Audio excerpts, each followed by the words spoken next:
All right. Sweet. And now our terrible internet connection. That's probably my computer just starts freaking lifting off as well, sounding like it's Maybe gonna you should lift get a off. new computer. You know what I was looking at? I was looking at those new iMacs with the colored things, and I'm like, it's a desktop, but it's got terrible RAM. So I'm like, it's got 8 gigs of RAM. I'm like, that's not enough. Yeah, but 8 gigs of RAM on a desktop is better than a laptop. No, it's not. A little bit. I don't No, know it's why, not. but Mine yes, is it is. 16 gigs. Okay, fine. Yes, but I'm saying like 8 gigs I of want to RAM on a pay for more desktop RAM. versus 8 gigs of RAM on a laptop. I feel like the desktop always works better in that regard. I But mean, I think you're just thinking that way. I don't think the RAM is. I mean, it depends on what you're doing, but yeah. Anyway, that's I agree. You need to get 16 gigs of RAM. I wonder how much I have on this. I think I have 16. just hit the about this Mac and you can see. I know how to find it. Yeah, mine has 16 gig RAM. Mine's 16. Yeah. I have a 2.2 gigahertz 6-core Intel Core i7 with 16 gigs RAM. I have This is a 2.5 fucking gigahertz nice laptop. i7. What year is yours? Mine's a 2018. Okay. I got it The thing refurbed. is, like, looking at the price comparison between a desktop and a like laptop, it's like $2,800 for a laptop for a MacBook Pro versus a desktop one that's like $1,700. I know the iMacs are way cheaper. Have you considered a refurb? I always get refurbs. Well, the iMac just came out. They might have some. Of the brand new ones that have the colors and stuff? Yeah, you'd be surprised. Sometimes they... Huh. Well, I mean, the thing is, I would... Oh, you mean like a refurb MacBook Pro? Is that what you're saying? Yeah, you could get a MacBook Pro, but I'm saying, like, they might even still have the new iMacs on refurb, but... Yeah, those new iMacs are fucking cool. You'd get an orange one, right? I was thinking about that. I kind of like the blue one. The blue one looks nice. I like that green one on the end too, but I would obviously get the yellow. I don't like. Yeah, they're all pretty nice, but I mean, you should just fucking treat yourself. the thing is, I hope I can upgrade the memory. Like when I buy it, I want to be like, is there an option to just upgrade this? Like, can Well, I? let's try. And if I Hold on. can, I would try to get like 32 gigs if I could, I'm sure you can. Hold on, let's look. just for the hell of it, because I'm not going to get another computer for like 10 years. So Right. Okay, like, so we'll go middle of the road. The 8-core CPU. go the holy shit package. I want the ones with the USB ports and stuff. Okay. I think the Holy other shit ones package. only have Thunderbolt ports, and it's only like $200 difference, right? It's like 512 gigs of storage. You can get 16. You can get 16 unified RAM. That's it. All right. Well, that'd be better than $200. Yeah, that's fucking nothing. Yeah, that's nothing. But you can also get a. Well, they're all solid state hard drives, but you can get a terabyte for $200 more too. So that would put you at. I have storage that I could use if I needed to. I have a physical device. I mean, it would take up way less space on the counter or on the desk. Well, we'll put you at a terabyte just for shits and giggles, and it's $2,099. And if you use an Apple Card and you wait, sometimes you can get 6% back. I'm not getting an Apple Card. But then you can buy it, pay it off, and never use it again. No, thanks. I'm not getting another credit card. Well, just don't use it. You don't, have to use it. Don't buy it. I'll get cash back from my whatever card that I use. I'll get 3% cash back or whatever. Fine. I won't get 6%, but it's going to say that is that 3% worth getting another credit card? No, not for me.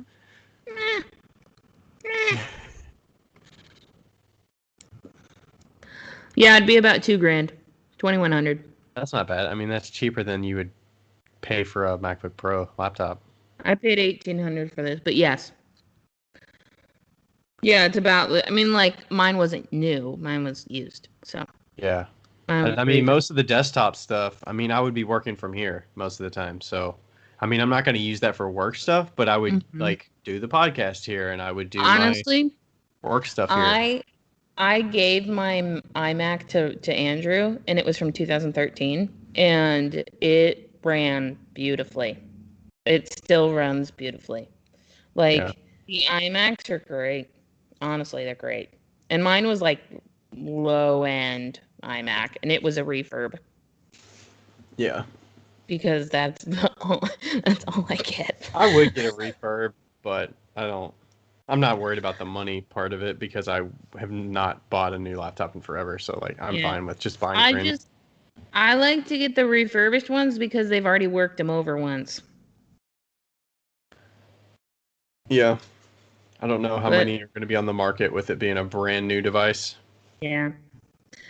Yeah. Well, that would be exciting. A good investment. Yeah. Thinking about it. It's crazy. I would have spent almost the same amount of money for my phone as my laptop. Well, not Hmm. really. I mean, the phone was probably 1,300, but It still hasn't switched over. They still haven't like worked it out with my carrier yet. did you go in your account and check and see like did it get hung up on something or No, I mean like they just have to they have to port it over. okay. Did you get I the think SIM it's card? because it's a business line, it's probably harder. Oh, okay. Yeah, if it didn't connect to your account, it would have told you like the next day. So, Yeah. It was funny. I called to get that PIN number, and the guy was so fucking nice. He was like the Spanish guy, and he was like, he had an accent. And he was super duper nice, and I was like, well, I think it's this, and it was my birthday, and because I didn't know if it was a 6-digit number or a 4-digit number. If it was hmm 4-digit number, that's what I put in originally. And then I called, and he's like, it's a 6-digit number, and I was like, oh, yeah, it's probably more this. secure 6 digits versus Yeah. four.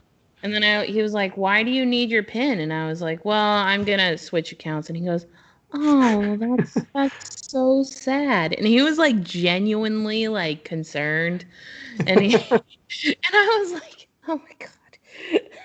The thing is, aren't you switching from Verizon? T-Mobile. T-Mobile, okay. Yeah. Okay. Should we start? Are we gonna read a Oh review? yeah. Do you want to read the review, or do you want me to read the review? I always like you reading it. Okay. Which one would you like? Mm, Do we delete the ones that we've already read? yes. Okay, then I'll just go to the very bottom.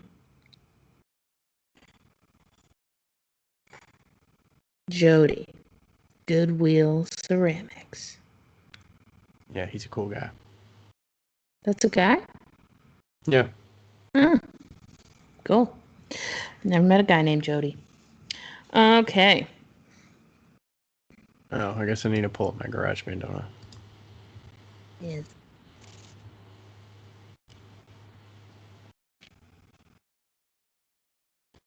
I should have put a note in the sticker packs that said, please just take a picture of one of these stickers. so, Why? that nobody, Because it's so that nobody expects to get like 15 stickers. well, I mean, didn't you give everybody like four? Yeah. I mean, you have enough to give it I everybody four. Yeah. have plenty. I already spent all the money on them. Might as well give them away. The money's already gone. Doesn't matter. And there we go.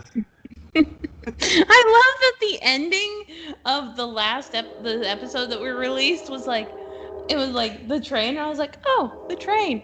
I was waiting for me to say, and with that, I feel like that. I thought it was so funny that it literally went by 5 times when we interviewed Link. It did go by. It did go by a lot. I don't know if it was 5 times, but it was. No, I counted. It was 5 Was times. it? Oh my gosh. It was 5 times. And also, I forgot to tell you. Oh, I'll tell you after, actually. But it went 5 times. Okay. Should start this bad boy. All right, you want to start at 25 seconds after? Oh, yeah.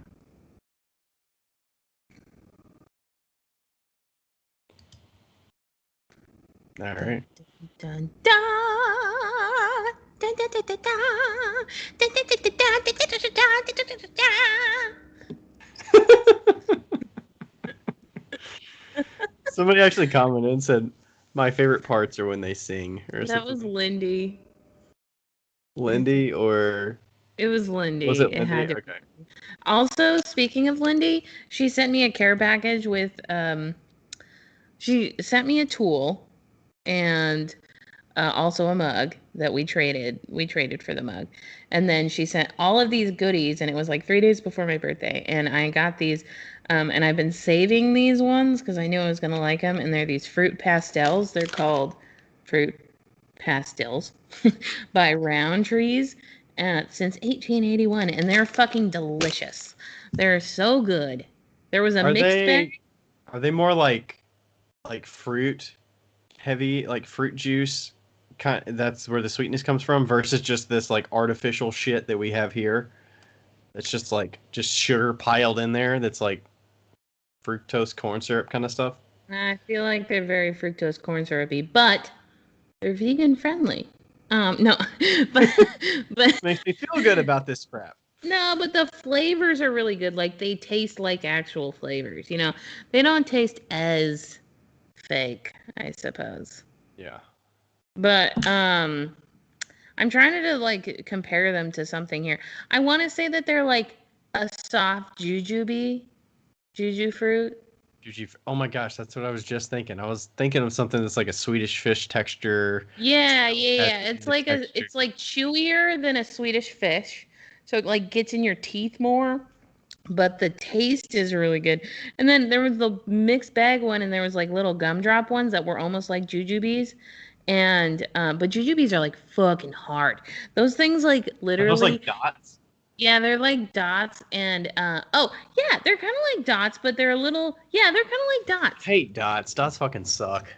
Yeah, but they taste better than dots. Well, I mean, anything tastes better than dots. I like the pink dots. The one that's And you pink, go not like, orange, I remember red, pink. Halloween shopping, not shopping, but Halloween trick or treating. Yeah. You get the boxes of them. You're like, God, good thing they Most only a put lot like of 4 of people those in like there because dots. That's like getting a box of Whoppers.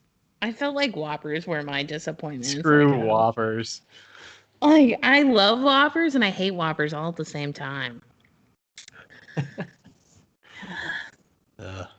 We never said we were alive. We're live. We are live. You sang us we are into we we are alive. liveliness. We are. Oh, we're alive. How are you, Ryan? Tell us about your day. I had a shit show of it. All right. So the main issue of the day, this fucking deck. We're building. So we're rebuilding this deck in our backyard. We're doing it ourselves because we got a quote for a deck and a pergola, and it was like $17,000, and we were like, no. And so we're doing it ourselves. Rachel ripped up a bunch of the deck boards on Tuesday, so 2/3 of the deck is taken off already, and we were Yeah. supposed to get I guess today's Wednesday, so we were supposed to get the deck delivered, the boards delivered today, but they got delayed because they were out of stock at the store that we got them from, and their delivery schedule is different than the store that they moved the order to, so the delivery got moved back to like 10 days from now. And Rachel was expecting to do it this weekend, so she's like, we're not delaying this. We're going and getting it all ourselves. We're not getting it delivered. So it's like 98-foot boards. So I'm taking the day off Friday, and lots of expletives were spent to figure this out. Are you just But gonna rent a truck? yeah, so I put in a thing. We're gonna rent a U-Haul from right at the street here. Go to Lowe's, tell them our order number, and be like, "Hey, we're gonna schedule this as a pickup instead of a delivery, so that we can like check this off." Because I was worried about having to like buy more boards and not get the same price and loading them up. It's already gonna be a bitch to load it up, drive it back, unload Yeah. it. 90 boards, right? And it's a lot. So that was what I was dreading. So I got the day off Friday. I took the day off, and then we're gonna do that Friday morning. And it's like 80% chance of thunderstorms. So we'll see how that goes. Well, thankfully for you, Lowe's is they have covered loading They do. areas. Yeah. So thankfully for you for that. Also, you should probably Hopefully the call boards Lowe's are and warn independent. them. You should call Lowe's and tell them that you're going to do that before you actually do it, because then it's not that big of an issue. Like, what if you get Well, there and you're like, I was on the phone with 2 different Lowe's today and talked to him. So okay. yeah, it was quite the task. Because I was like, hey, Now do you did you do? understand why it was an $18,000 quote? Well, the quote was mostly the labor. I mean, the lumber went up a lot, but the labor was the big I know. gap there. You know, whenever we would quote decks for painting, like when I used to work at Amesbury's, we don't decks were always like $5,000 to paint, and he's like, we don't want to fucking do them. I mean, he didn't cuss, but he was like, we don't want to do them. If he wants to pay us $5,000 to do it, we'll do it. But I don't want to fucking paint that deck. Like, Yeah. decks Also, are, we were like so behind the game on the whole booking yeah, people. You can't wait until March to book somebody. Like, no. you got to do this at the end of the year, like in the winter when people aren't even thinking about it. You can't wait until it's starting to get spring and you're like, you know what? We don't want a new deck. Let's Yeah, start calling people. No, you you're should be booked out through the whole booking. year. Yeah, you should be booking at least 6 months in advance for Yeah. anything related to painting or building exterior products. So, So doing that this weekend. Hopefully we get everything done by the end of the weekend, including Monday because it's a holiday weekend. So we'll see how that goes. But that was the day. And essentially I was basically doing all of that all day. And then it came around to like, I had a couple work meetings and didn't get anything done during work. And then it hits 4 o'clock and I'm like, well, I should probably fucking eat lunch, right? And then the day was over. So wow, pretty that much been sounds my day. so much fun. I did get a little time to finish a little bit of those wooden cubby shelves that I'm building for somebody, so I saw that was that. a progress being made. That's good. What about you? You know what? I woke up and I feel like today was one of those days where I was like, I don't want to be here. I When drove you to got Sher there or when you like got up? just got up. I was just like, can we just move to tomorrow? um, I drove to Sherwin-Williams because I'm moving to a new apartment in my building next week.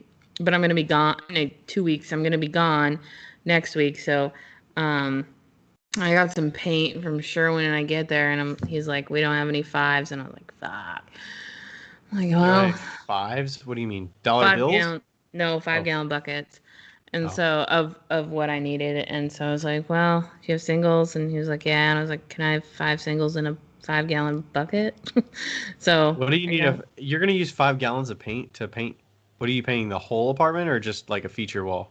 the Obviously not whole a feature wall apartment, because it's the whole thing. the whole thing. So So you doing all that I, before you move into it, I guess. I'm not painting it. Oh, Somebody is painting it. So nice. yeah, worked out a deal. So painting Sweet. it gray because normally the apartments are painted in tan, and I was like, is there any way I can get it gray? And so I worked out a deal, and then yeah, You just have to supply it before you leave, I'm guessing, and then they get the apartment ready for you before you get in there. Yeah. I don't know if I'm allowed to say all that stuff, but yes. That's what's happening. That's what's happening. Somebody is painting it. A painter is painting it. Anyway, so which is fine. But yeah, so that's happening. And yeah, I just got to work and I literally just like sat there for an hour and I was just like, I don't want to fucking do this. Is your like 180 pot like hangover still looming or what? No, I don't know. I felt like really weak this morning when I woke up. I think it was like the weather because it rained today and it's the full moon. So I'm attributing it to those two things. Are you a full moon believer or? Hey, the moon moves the fucking ocean. Our bodies are made up of 90% water or something ridiculous percentage of water. Like, obviously, our bodies are affected in some way. It's a real thing. I guess. I don't know. I mean, it's just science, Ryan.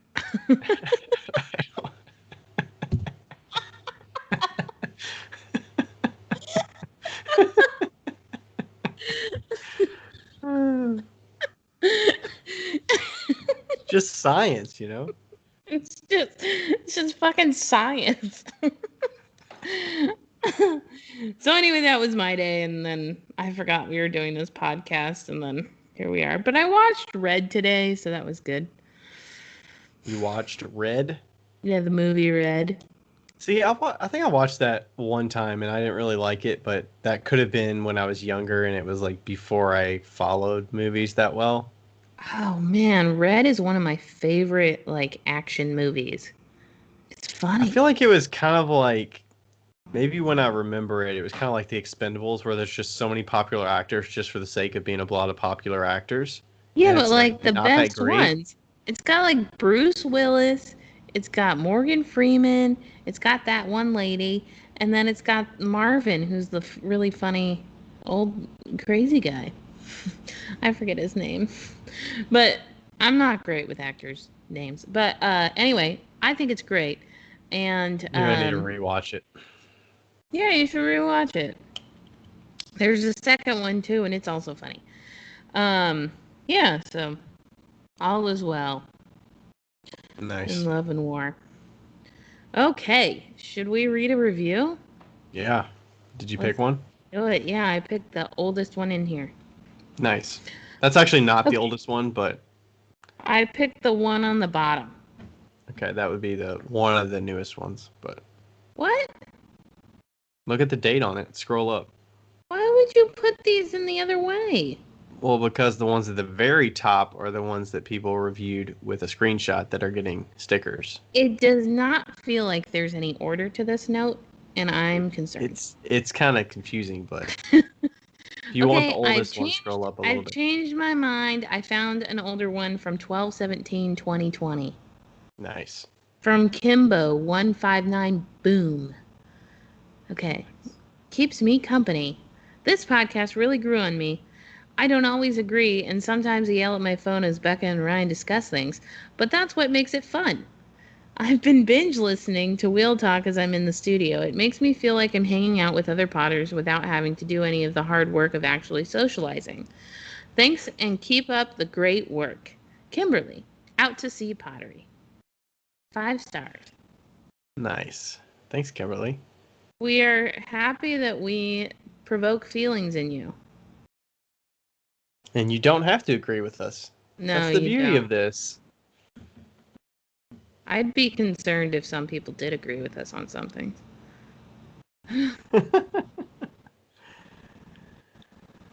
Oh. I might have just deleted something I wasn't supposed to on a podcast. I just deleted it. Oh, you messed me up. Anyway, moving on. What are we doing today, Ryan? All right. We are doing a Q&A episode. So it's been a bit since we've done this. And we're going to go into it. It's basically just a bunch of questions that you all sent us. We did a Instagram story asking for them. and this is just kind of a laid-back Q&A. This is the Yeah. 4th one we've done. Yeah. I think these are my favorite ones that we do. They're the just off the cuff, funny Also, questions, and you'll side learn something note, about us. the last 3 times we've done the podcast, we always do it at the same time, and this like couple walks by, and each time they wave at me. I've made Nice. new friends that New I friend. don't know. Anyway, moving on. They just walked by. She knocked and she was like, "Hi." Okay, cool. So we're gonna do like short answers, right? We're gonna try and do like a couple minutes apiece. Top. Yeah, there's a lot in here, so Yeah. we'll see what we can get through. Thanks for all of you all that sent these. By the way, those Yeah. of you all that always send questions, fucking killing it. Aletha, fucking killing it. Lindy Aletha. Garner, fucking killing it. What'd you say? I coughed and said Aletha. Yeah. She's our MVP. MVQ, most valuable questions. Most valuable listener. MVL. MVL. We have a few people. We have probably like 5 people that are always there for us, and we appreciate you guys. Yeah, they're always invested in sending us stuff. All right. Should we start at the top and go down? Why not? All right. First one. I'm going to read it because I want to see what you say. What's your 5-year goal or dream? Can be ceramics related or not? I don't know that you actually saw these questions before, so I did not. we can throw this down later if we need to. Any of these questions. No, I can answer it. It's not going to be the answer that you want, but I can answer it. I don't have a 5-year goal or dream. I guess the only goal that I have is to potentially be alive. You're going to be halfway to $1 million by then in 5 years, right? Oh, yeah, that's true. I made a goal to be a millionaire by the time I'm 40. We'll see if that's feasible or not.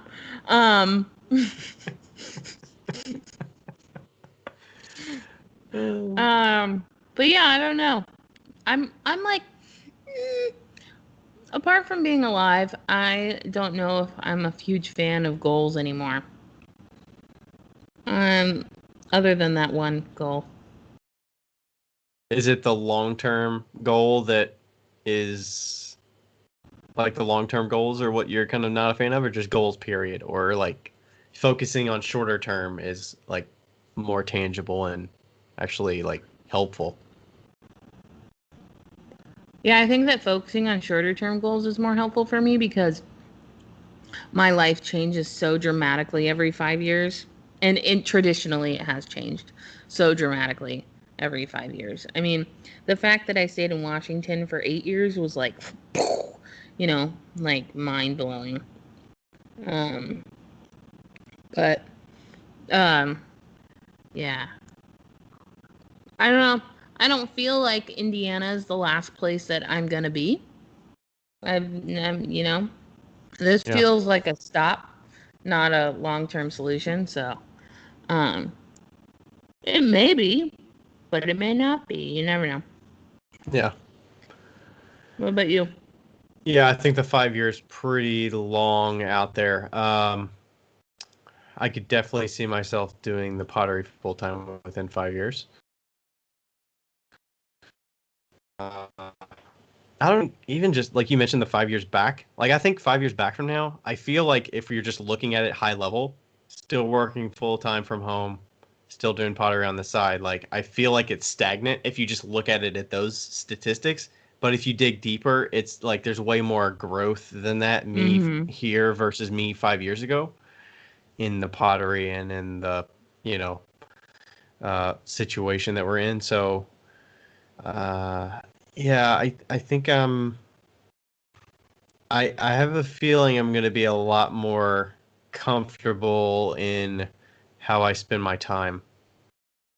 Because right now I'm just spread so thin that I'm getting more comfortable and more confident in saying no to certain things and being fine putting things behind me and moving on, because it's like there's only so much time I can handle doing things, and if it's not worth it to me, then I am totally fine with saying fuck that onward. Yeah, I've noticed that about you just even in the last year. It's been a good growth upward for that. Yeah. Prioritizing yourself and your time. Yeah. Yeah. And at some point, it seems kind of, I don't know, like, I feel like I can manage a lot of things if I want to, Yeah. but how beneficial is it for me and for the people that I'm interacting with in those spaces? If it's, clay, am I doing all I can in clay if I'm like halfway in it, or if I have time away that I can't dedicate to it? If we're talking like full time versus not, or clay lines. Like if I can't do all I can because I'm stretched so thin, is it worth me digging my heels in there and Yeah. giving it like half the effort or like 20% of my effort, Yeah. I feel like when I have focus on something, I can get something done and get it to, get some good quality out of it. Like, hey, we can jump on the microphone and we can have a decent quality, like spur of the moment if we have to. Yeah. But could we have better if I have more time dedicated to it, for instance? Yeah. All right, that was a long answer, but It's okay. all right, what's next here? If you were an animal, what would you be? Answer for each other. Oh. Oh man. If Ryan was an animal, what would he be? I feel like what came to my mind initially for you was like flamingo. I guess because of all the pink. I like the pink hair. Because of the pink hair. I'm okay with that. I'm totally okay with that. I feel like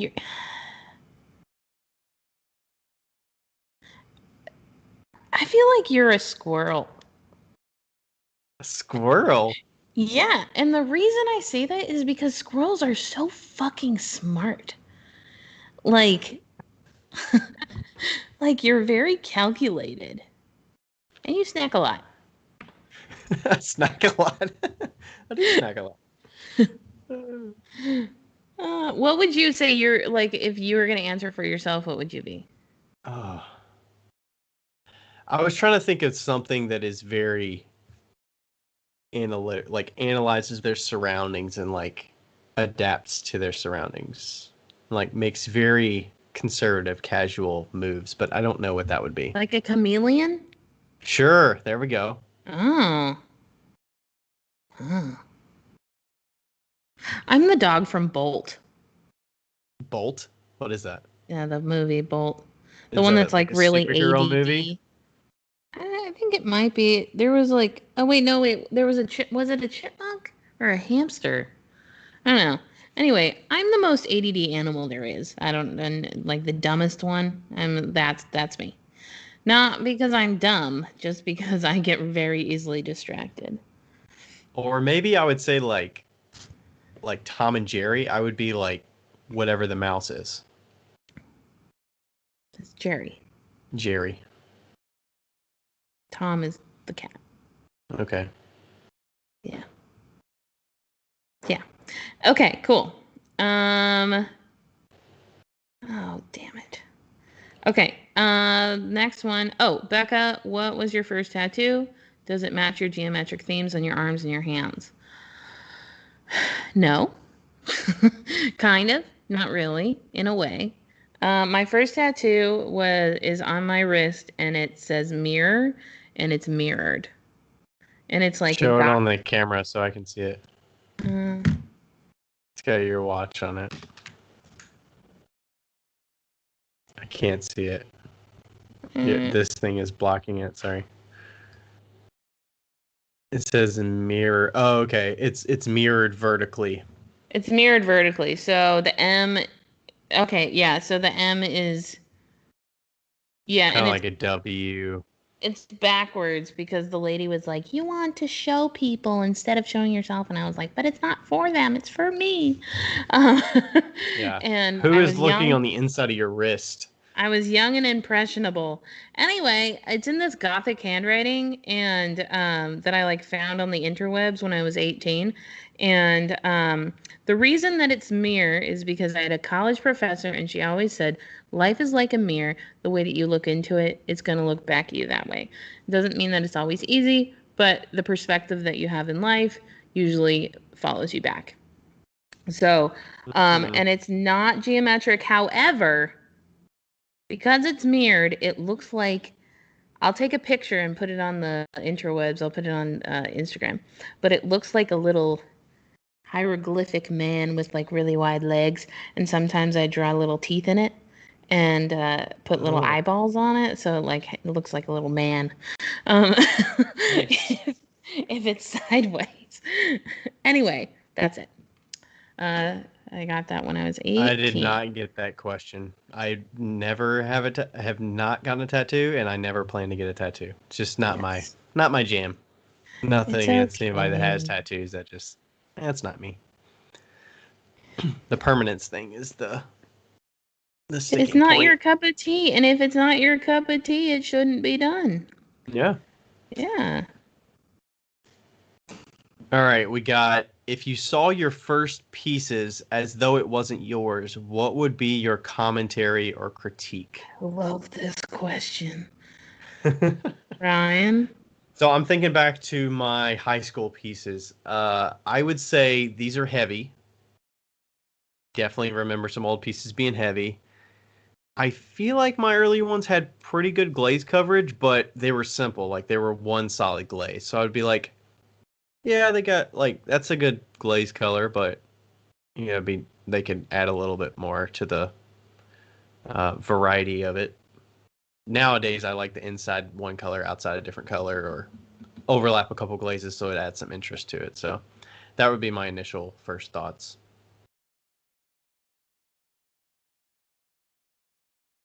I would have been like, this is a fucking piece of shit.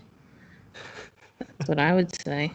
In my brain. I'd say that a lot about pottery, actually, in my brain. I never tell anybody that. Unless they were mean. Um, You would tell I, them? if they were mean, if they were a mean person, probably. But I would be really intellectual about it. I'd be like, this is why this is a piece of shit. You know? Um,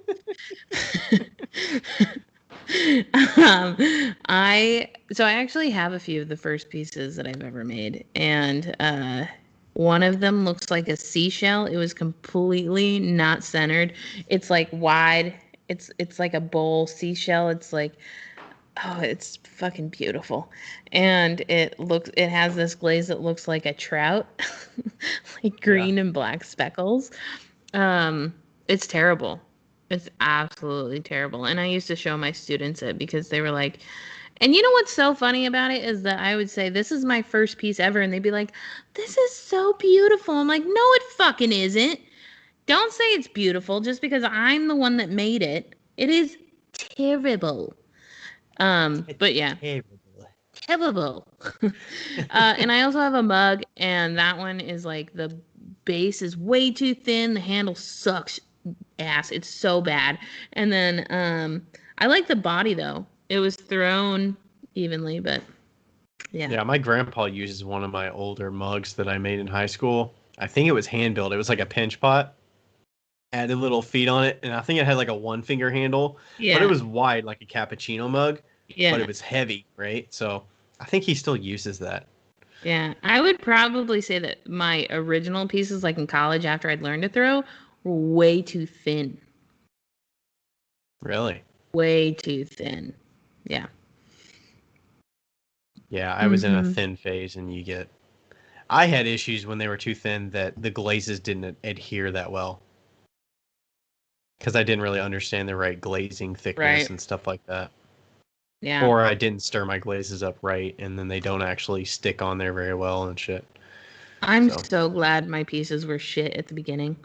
Can you imagine if we were good from the beginning? God, I feel like my pieces just 4 years ago were terrible. Okay, Ryan, how did you and Rachel meet? Winky, winky. It doesn't say wink on there. That was Becca's addition. Becca add-on. So we actually met in college freshman year, and this is funny because when Rachel tells it, she like remembers it very vividly. I honestly do not remember it very vividly. It was an interaction, and Rachel's actually home. She would probably come in here and mention it, but um, yeah, it was. We actually were in the same dorm room in the same hallway for the first year, I think, and she was more like she would go in and like go in her room. So we didn't interact a lot, but I did interact with other people in my hall. But it was like a throwaway.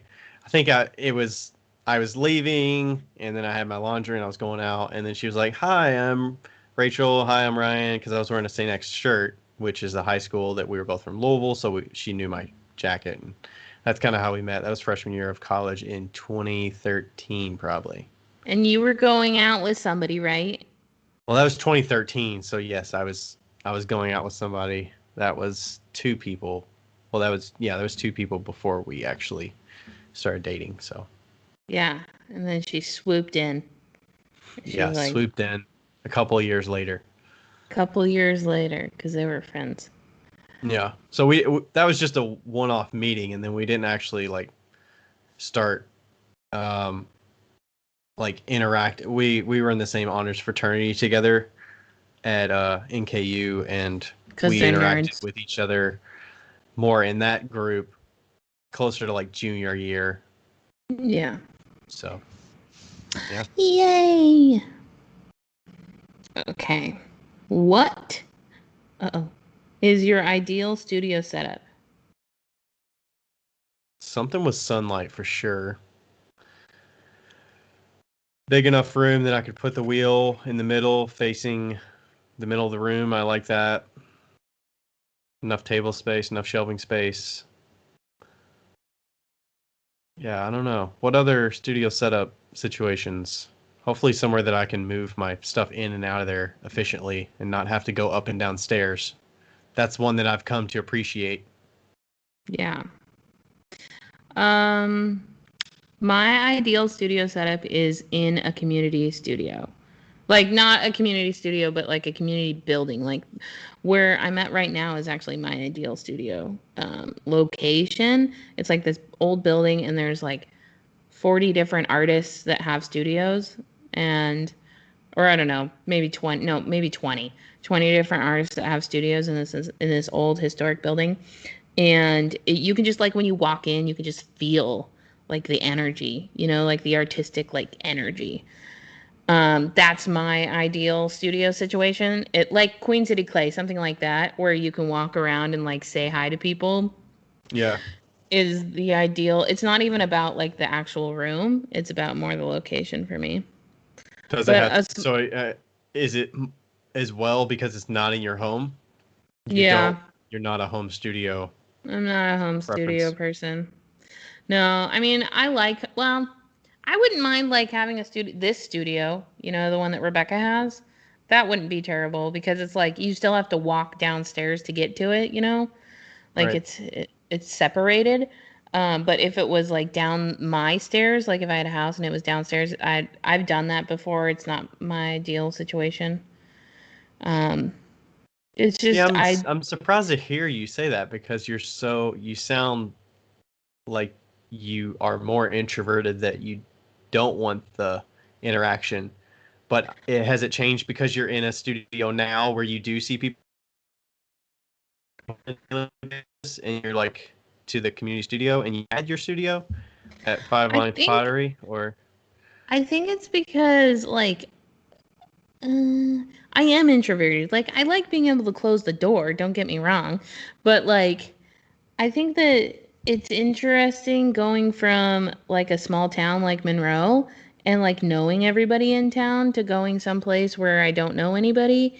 And I'm like, oh man, I really enjoyed that interaction of like going down the street and like knowing everybody on the street.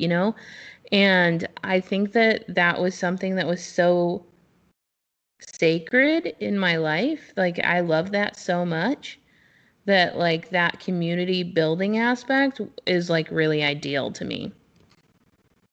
And also gotcha? trading with artistic people and like crafters and like woodworkers and stuff like that, that is what I want in my life. Nice. And like building those relationships so that they can be like, you can learn how to weld or you can do all those things. Like, that's really cool to me. Nice. It's still like, I think you can still be introverted on your own time, but then you can also seek out that community. But also, something less than 500 square feet is something ideal for me. We're in a 1,000 square foot studio right now. I like smaller studios personally. Yeah, I think 500, maybe 700 would probably be a ideal space for me. Yeah. I think I could fill that out okay. Yeah. Alrighty, the next one is I like both of your glasses. What made you decide on the color of the frames? Becca. No, I'm kidding. I mean, you definitely influenced part of the I did. getting the aqua blue frames because it was like, hey, let's get. Well, the frames now they're pretty boring now. I mean, they're just black, but they're solid frames. I used to have half or like thin ones that were Oakley and they were really small, kind of. So these are a little more bold. These are more charcoal gray, I guess, Yeah. kind of black. So, Yeah. He and the like other ones are texted me aqua. one night and he was like, which one should I get? You had some really good ones picked out. Yeah. I got the blue ones because I wanted something a little different, and blue always jives with my color choice of clothing, so I can Yeah. find ways to put blues in there if I want to. So, You look really good in those aqua ones. I think it's like a surprise. I like it. yeah. Yeah. For mine, I will tell you the story about how I got them. I saw this guy at Leavenworth one day and I yelled across the market and I was like, "Where did you get your glasses?" and he came and told me. I used to wear primarily Ray-Bans, but I was so done with um, getting really expensive Ray-Bans, and I've always liked bold colors, so I feel like that's not a surprise. But I've always liked, orange glasses, and um, my very first Ray-Bans were the foldy up ones, the ones that fold into like a very small one, and they were orange with the black sides, and yeah, I've always just liked that Wayfair look. And so now I get them from Gooder and they're only $25 and they're sunglasses. And the last time I bought 5 pairs and I saved some of them for sunglasses and then I have 2 of them for regular glasses. And then I had one for breakage, which happened because Andrew stepped on them. So, yeah. Nice. I I'm guessing those are more reasonable price than the Ray-Bans. Ray-Bans are like $150. The Gooders are $25 and they're the same quality and they have like a non-slip coating on them. I feel like there's so many online glasses and sunglasses options out there that, Yeah. yeah, I got the prescription Ray-Ban sunglasses that I've been using forever. Yeah. I never wore sunglasses in the car because I'm not going to put on non-prescription sunglasses when I wear glasses on a daily basis for Right. distance. Same. And I needed a prescription sunglass, so that's why I got them. And I've had Yeah. the same one for like 4 years. And, I wear sunglasses like once a week, maybe. I'm Yeah. not a everyday sunglass person, so. I like going with the Gooder ones because like I understand going with Zennia or something that's like $10 or whatever, but I like going with Gooder or Ray-Ban or something that's a classic frame that's also there's a lot of, because then if your frame breaks, you can just buy another frame. Like, I was right next to an eyeglass place in Monroe, and when Andrew stepped on my frames, I got another frame, like the Yeah. other frame that I had in my glove box, took it over there, and he just swapped them out. So I really like that versatility. So the So other gooder ones you have just have blank lenses in them. They're clear, and you swap the actual lens when no, you they're update them. sunglasses. They're sunglasses. Yeah, Oh, they're okay. So you have to sunglasses. take the sunglasses out. Yeah. So you don't have multiple prescription ones with lenses. You actually have to get the lenses swapped out if you want to change them. I have two with prescriptions that we swapped out the lenses, and then I have one prescription sunglass that they put in the prescription sunglasses. Gotcha. Okay. So, yeah. Nice. Yeah, I have plenty of backup glasses now. I have like 3 pair. Yeah. So I'm good. All right. Is there a talent you wish you had? I actually wrote this question.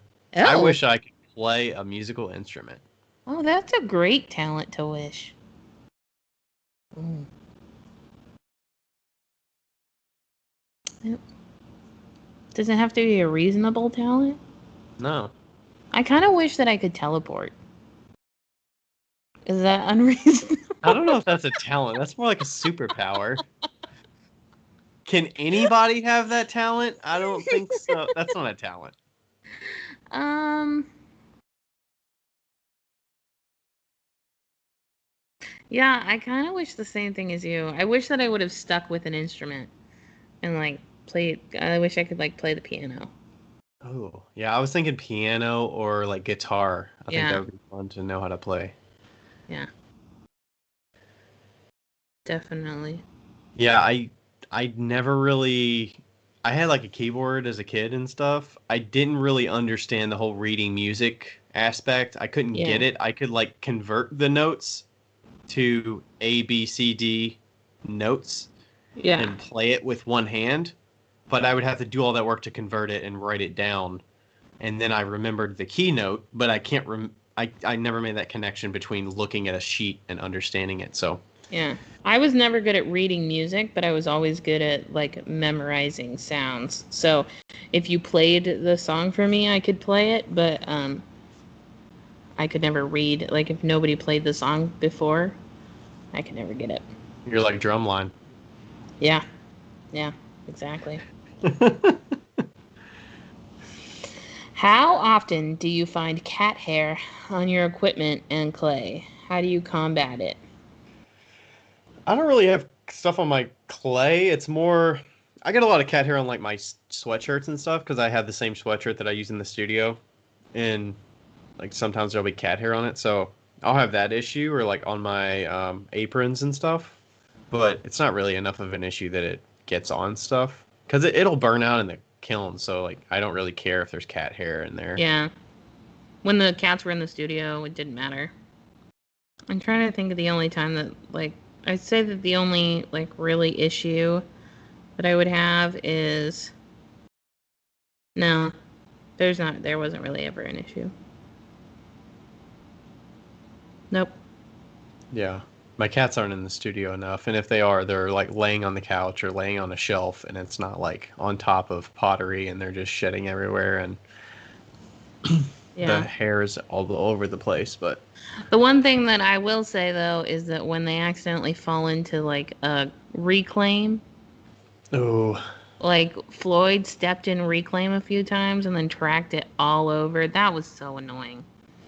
I'll sometimes have them jump from a table to the reclaim board Mm-hmm. that has it, and they'll have the paws and stuff, and then they'll like shake their paws off. Yeah.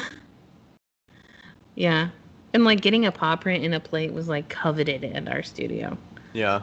I had a Like one couple time. pieces like that, and I gave one to my mom as a spoon rest, and then she's actually got one of your pieces. I Mm-hmm. think it's a plate or a pasta bowl It's a that has plate that Lloyd stepped in. a paw Yeah. print on it. Because the boys were really good at avoiding tall things, but flat things they didn't realize were pieces, so they would step on them on accident. Yeah. Okay.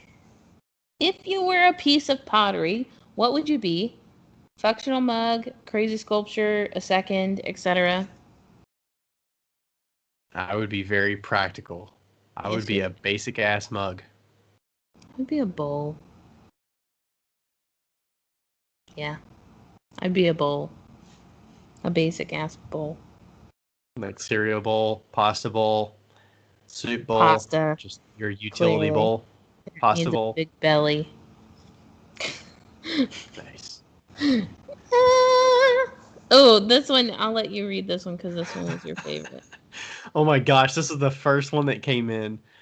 It's Have either of you ever sharted while at work and they described what shart meant? Shart, noun. No. Shart, verb. To fart, but shit comes out. Uh, uh, I have my not. my answer was no, I have not. If I did, it would be I'm working from home, so who gives a shit? Like, I mean, there's no reason that should happen. I'm That's feet away true. from the bathroom. And Becca was like, "Well, have you?" And I was like, "No, but I used to like fart in class when I was a kid and stuff. Like that's about as good as it gets. I don't know." Uh, I have not. Shame, shame. Ooh, what? Oh, what is a food that you dislike, and what is a condiment that you dislike? I wrote this question. Okay. I will say the food that I do not like is pickles. Some people love vinegary stuff. I cannot stand I it. fucking love pickles. I feel like it's a love or hate thing. Some people just absolutely love it. I fucking hate it. Get Mm, that shit out of here. I don't like anything with the vinegary stuff. I get that out of here. mm. I wonder if it's like a taste bud thing because it's so love or hate, right? Yeah. Mm. What about a condiment? Condiment.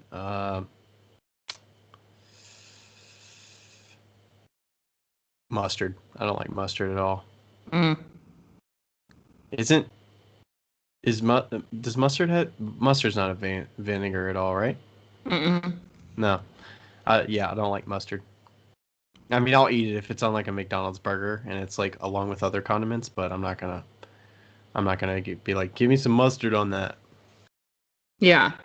I hate mustard. One time I got it on my sleeve in college and I had to smell it all day. I fucking hate mustard. Love ketchup, hate mustard. Yeah, I fucking hate mustard. Now, I will obviously I'm not going to be a prude and like if my uncle buys me a sandwich from Subway and there's mustard on it, I'm going to eat it, but I'm also not a fan of mayo. I will but I use mayo in plenty of things cooking, but like by itself and on sandwiches I'm not a fan of. I have Um a question. When you have tuna, do you add mayo to the tuna or do you I eat it raw? do.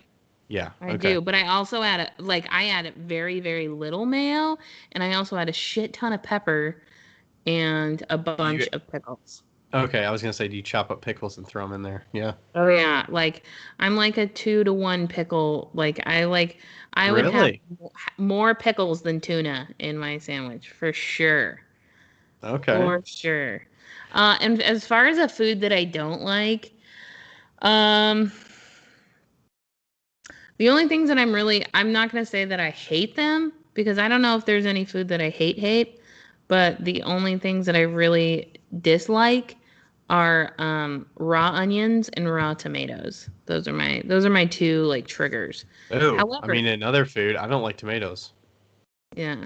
However, I'll eat like salsa, like if they're mixed with other ingredients and I don't know if it's like a texture thing for me, but yeah, tomatoes and raw onions are like I won't eat them in a sandwich or a hamburger. Yeah. Take But the bun off there. Take that pickle. Take that tomato. Chuck that shit. see, I'm a pickle person. Like, ever since I was little, this is so dumb. Like, I've been extraordinarily pickle. I've been extraordinarily picky ever since I was little. Now I'm not as picky, but the classic burger for me was, and this was because this was my brother's favorite burger, and I had to copy him, was ketchup and pickle, and that was it. And Okay. like, but you could put like 25 pickles on it, and I'd be a-okay. But they have to be dill. Sweet pickles are gross. Okay. I don't know the pickle differences. I know there's a lot of different ones out there, but Yeah. okay. Anyway, there we go. I Oh, is wrote this this one next that one you too. did too? I had to sneak a few of them in here. I think the Okay. next I think the next 3 or 4 are for me actually. Okay. Who is your favorite 90s country artist? It has to be. Um, I feel like I know your answer, but damn. Who do you think I'm going to answer? I think you're gonna say Shania Twain. Oh, you knew it. And I kind of Shania want to. Twain or Garth Brooks. I knew it. I was gonna say either Garth Brooks or Shania Twain for I you. feel like you might, if you're not the same, I feel like you might have been like a Dixie Chicks fan. You know what? I fucking love Dixie Chicks. I do. I'm gonna go with a tie between well now they're just the Chicks, right? Yeah. Um I'm gonna go with a tie between the Chicks and Shania Twain. Cause come on, like come on. Also, I Wow. mean Dolly Parton, obviously, but like That's not really 90s though. that's not really 90s, yeah. Yeah. Had fucking bangers. I love it because like when I was in California, it was so cliche to like country music, you know, and I grew up in Colorado, so we had corn festivals and country dances and country swing and all that stuff. And then when I went to California, it was like every time I was listening to the radio, like turn it down at like Got a kind of stoplight. under the radar that people didn't know that you Yeah. listen to country music. Yeah, and now I'm kind of like back in the, you know, Indiana's like, I'm not used to them being okay with like country music. It's still weird to me. Okay. Oh, how do you manage to produce so many pieces? What's the secret in your process? Yeah, this was one of my followers that asked this. I would Yeah. say I try to keep down the number of times I have to touch a piece before it has to dry. So usually I'm throwing it, putting it on a board, taking it off the board, putting a thumb on the bottom edge, and signing it. I'm not doing trimming. I'm not sanding stuff. I'm not doing all this other stuff like indenting the bottom to make sure it's like looking like not flat. I think that's probably the easiest way that I produce the most amount of pieces. And I Mm-hmm. produce in batches of 20 to 30 at a time. Mm-hmm. And I try to minimize the distractions when I'm in the studio. I mean, that sounds like a simple answer, but I don't do a lot of the extra stuff of trimming. I think trimming definitely saves a lot of the time. Yeah. He's also, I feel like I'm gonna add to yours for you because he also has a schedule, you know, when like every day you're going down to the studio at a certain time, you're leaving at a certain time, like you have a pretty dedicated schedule. Yeah, I don't have interruptions typically during that time Mhm. that's going to pull me away for 30 minutes or an hour, or I can actually get deep into something and actually get something done. Yeah. And I feel like, I mean, I don't know if I can answer this. I mean, I can, but for me, what I'm learning about myself is that I have to, if I'm going to produce a lot, I have to time myself. So, if I want to get a lot done, like on Monday, Is that a helicopter? yeah, and it I got seems a fourth really fucking host? close. I Like, got a fourth it's like host. What's the next one going to be? A boat? a, a land boat. Then we'll have a hovercraft like going by. um, I was so anyway, if I want to get something done in a certain time, and if I want to be productive, like during the day, I make a list. I say what I want to do, and then I time myself in batches. So if I'm gonna do 100 bowls, then I'm gonna time myself and say I'm gonna do that in 100 minutes. You know, like I figure out how long that's usually gonna take me, and then I shoot for that time. So breaks are not great for me. I'm learning that. They're not great. Like they don't help your productivity or Not one bit. okay. Yeah, I don't take breaks usually. Like I'm one of those. I'm in the studio. I'm gonna forget to eat, or I'm just gonna be like, I'll eat at 11 o'clock or 11:30 when I get upstairs. I'm not taking. I'm not going upstairs, taking a break, taking an hour and saying I'm going to watch this one episode of this thing and like sinking into the couch after I eat for 15 minutes and then I'm watching something for the next 45. I'm not going to do that. Yeah. I'm going to do a quick like 15-minute eat. Either Yeah. get back down or eat and then go to bed soon, which is probably not good to eat right before you go to bed, but that's what I Yeah. do. I'm super distractible. So I gotta put in a podcast or music that I don't have to think about and just go for it. For like, yeah. So if I'm gonna throw 100, it's gonna be 100 at the same time. Right. So that's where I'm at. Okay. Ooh, this is good. What's your favorite soda? Pop. Pap. What'd you What's your say? favorite soda pop?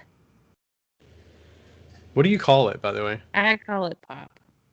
Pop. Okay. I call it What do you- Coke. Coke. Yeah, because that's like a Kentucky thing, right? I think so. Yeah. Kentucky, Midwest, something. Southern. Yeah. My favorite is probably cherry Coke. Mmm. It's classic. That's what I like. Did you ever have Slice? Yes. My grandparents used to have Slice. God, I miss Slice. Better than That Fanta was, and better than Crush. Slice was yeah, the jam. Slice was the shit. Did you ever have Big Red? Yes, your mom made me try it. Yeah. I feel like Okay, Slice was so kind of like that, where it's sort of not common everywhere. Maybe it used to be, but yeah, I don't know. Um, my favorite pop is current pop, other than slices. We've determined that Slice is supreme. Um, my favorite pop is Ruby Red Squirt. Ruby Red Squirt. Is that like what's Squirt generally? Is that like a lemon lime drink? No, it is grapefruit. What? No, I mean Squirt without the Ruby Red. It's grapefruit. Really? Yes. Oh, that's an acquired taste.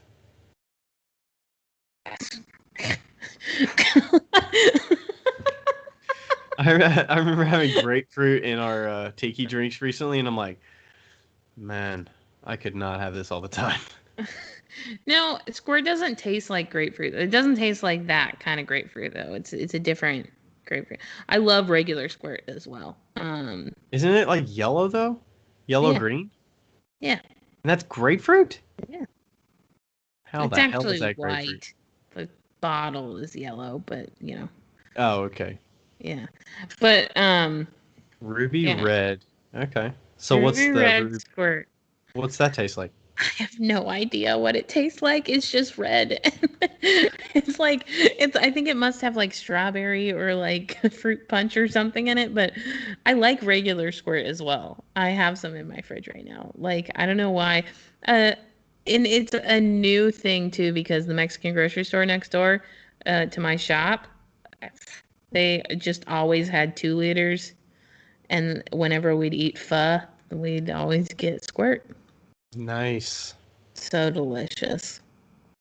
Oh man, there were these sodas in Mexico that had like mango sodas, I think. They were really good. Yum. Have you had the apple soda? No. I'll try and find one and bring you one. I'm sure they have them at the butcher. Okay. What is your favorite movie genre? Mine is thriller. Really? Yeah. I didn't know that. Like crime thriller. Not like I don't not like like Saw. mob thriller. Not mob stuff. Like psychological thriller, like a crime one like The Game or like The Seven. Edge. Have you heard of The Edge or like Seven maybe? The Edge is like a wilderness survival thing. I really Oh, like okay. those movies. Those are good. Um, or like a crime thing like The Firm or like Runaway Jury or like Basic Instinct, Okay. older Michael Douglas movies or stuff like that. Have you seen King of California, speaking of Michael Douglas? No, I have not. You should see that. It's great. What is that? It's quirky. It's an indie film that he's just gets out of an insane asylum, and his daughter has always like taken care of the house and everything like that. She has this job at McDonald's, and he gets out of this psych ward, and It's called King of and California? King of California, Okay. and um, it's got a yellow cover. That's how you know I it's good. see it. And 2007. it's super quirky. Anyway, so he's decided that he knows that there's this treasure in San Jose, California, and there's a bunch of doubloons, gold doubloons, and so he goes on this treasure hunt to find these doubloons, and then they figure out that it's at a Costco. It's Oh, under Costco, that's funny. and it's this whole journey of them trying to find these doubloons, and it's fantastic. It's hilarious. Nice. That actually does look kind of interesting. Comedy drama. Yeah. It is Okay. super, like I said, super, super quirky. I have this theory that all good movies have yellow cover art or lime green. What other ones have yellow cover art or lime green that are at the top of your list? Um, Sunshine Cleaning, uh, I don't know that I've Little seen Miss, Little Miss Sunshine, that. Eh, Jesus how's Henry that? Christ, King of California, uh, God, there's a few other ones. There was this really good one about the. They're all like, so here's the thing. If it's got You a kind of yellow like cover, you can. quirky movies. Yeah, I do. But you can tell if it's got a yellow cover, there's a good chance that it was in Sundance Film Festival, and those are always kind of just like weird and quirky. Oh, okay. Um, so my favorite movie genre. That's fucking hard. That's fucking hard. Um, I think I'm gonna have to go with like. I feel like you're ripping my heart out right now because I have to pick a favorite. Um, What could you just go to and just watch like over and over? What genre are the movies that you tend to go back and watch over and over? classic movies, like old movies, but specifically probably musicals. Old musicals. What is that, like Mm-hmm. 60s and stuff? Mm, yeah. I like if I like really my sweet spot is like from the 20s to the 60s. That's like the movies that I like the most. Yeah. But that's too big. That's too wide. Yeah. But yeah, we'll go with like musicals, like Singing in the Rain, like dancing, like Gene Kelly, Frank Sinatra, um, uh, Fred Astaire, Ginger Rogers, those type of movies.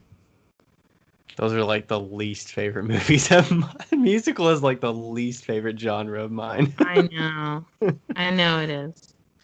I grew Uh, up watching like, Sound of Music, Singing in the Rain, Oklahoma, you know, The Never Music seen those. Man, My Fair Lady, Never seen it. Funny Face. I love Audrey Hepburn. I feel like Okay. those are slower. That's why I don't like them. You know what? Okay, here's a fun fact. Do you know why those movies are slower? Because back in the day, there was no TVs, right? No, like most of the time, there was no TVs. Um, and you would never watch a movie on television. So movies We're an event. pre-television, they were an event, but also, you're looking on like a screen that is huge, like 30 feet by 20 or whatever, like a humongous movie screen. And that was the only way that you could see a movie. And so because they're so slow, because you'd have to literally move your eye across the screen, up and down the screen, to see everything that was happening, and it felt fine because you're looking at it large screen. Now fast forward to current day, movies are actually produced for televisions. They are not produced for the theaters anymore.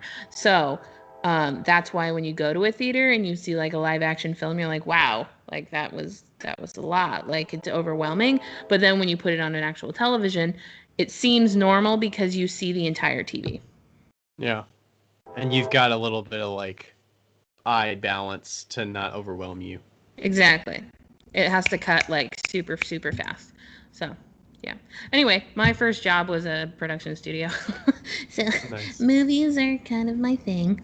Okay. So, and my second category is silent films, by the way. Charlie Chaplin. Silent films. Charlie Chaplin. Okay. Do you ever get annoyed when people say that you can't make money doing pottery? I don't really get annoyed. I just kind of like usually when somebody I don't know if they're saying that to me or if they're just putting it into the ether, but I'm just like, okay. And then I'm just Cool. like, whatever. You're like, my Not taxes everybody. don't reflect that. It's like doesn't have to be everybody. Who's more likely to say that? Do you feel like it's other potters that say that, or I is think it so. people outside of the space? Yeah, I wouldn't say that I get annoyed. Usually when somebody is like, well, you can't really make money doing pottery, I like if somebody tells me that, that's like my immediate like, okay, you're just not good. Like that's I like feel like I my usually hear that from older generation people that have been doing it, and they're like, yeah. "Oh, well, you should not do it full time." But things are so different now that there's so many ways that you can make it work, and you don't have to just slave away doing the same Yeah. thing. Well, and you can sell Whereas it things might for have been more different. money. Yeah. Yeah. Yeah, I think that making money in pottery means that you have to push boundaries that traditional potters are not comfortable with pushing. That's what I think. Yeah. Ooh, this is good. Do you want to read this one or do you want me to? I'll read it. So it says, do you ever question what you're doing isn't worth it? I guess that means to say isn't worth it. It says is worth it. Every day. Every day. Sometimes I'm like, maybe I should just like become an accountant. Or Are there like, certain situations that make you think that, or is it just when you have a moment of peace to just think, like those thoughts just kind of come across your brain, and they just waft by, and you're like, huh? wow, there it goes. There it's floating by. No, I like, when sometimes I like look around my I think specifically I'm like, why did I have to decide to be an artist or like be in a craft that requires so much shit, like so much stuff? I think that's the part that really gets to me because I like look around and I'm like, one of my the door to my bathroom has a shoe organizer that is full of glaze. Like I had to get a shoe organizer to organize my glazes. Like the amount of stuff that it requires us to make a living off of is just unrealistic and unreasonable, I think. And I think it's maybe because if I wasn't an artist, I'd probably be a minimalist, but I can't be a minimalist because I'm an artist. So Yeah. but if I was an accountant, I could be a minimalist and like I wouldn't have like the sometimes I feel like I wouldn't have the emotional toll that an artist gets. Like, oh, to be non-creative and have emotional turmoil. Yeah. The the comment about the accounting thing, I feel like everything that I show you is all so I have nothing physical that I can show my work. Like if Yeah. the computer completely died, I mean I wouldn't lose everything that I've built, but it's like if computers just cease to exist, then everything that I've been doing to this point, there's no proof that I did it or like that my what I'm doing has like some proof that Yeah. I've what I've been doing the last 7 years. So it's like it is nice to be able to make something that's physical that you can see progress and you can see the end result. And it's actually nice to have it something that you are interacting with a customer that you physically can talk to and you can interact with. Like, I think that's what makes it more worth it. That Yeah. you can have that human connection with somebody. And that's what makes it.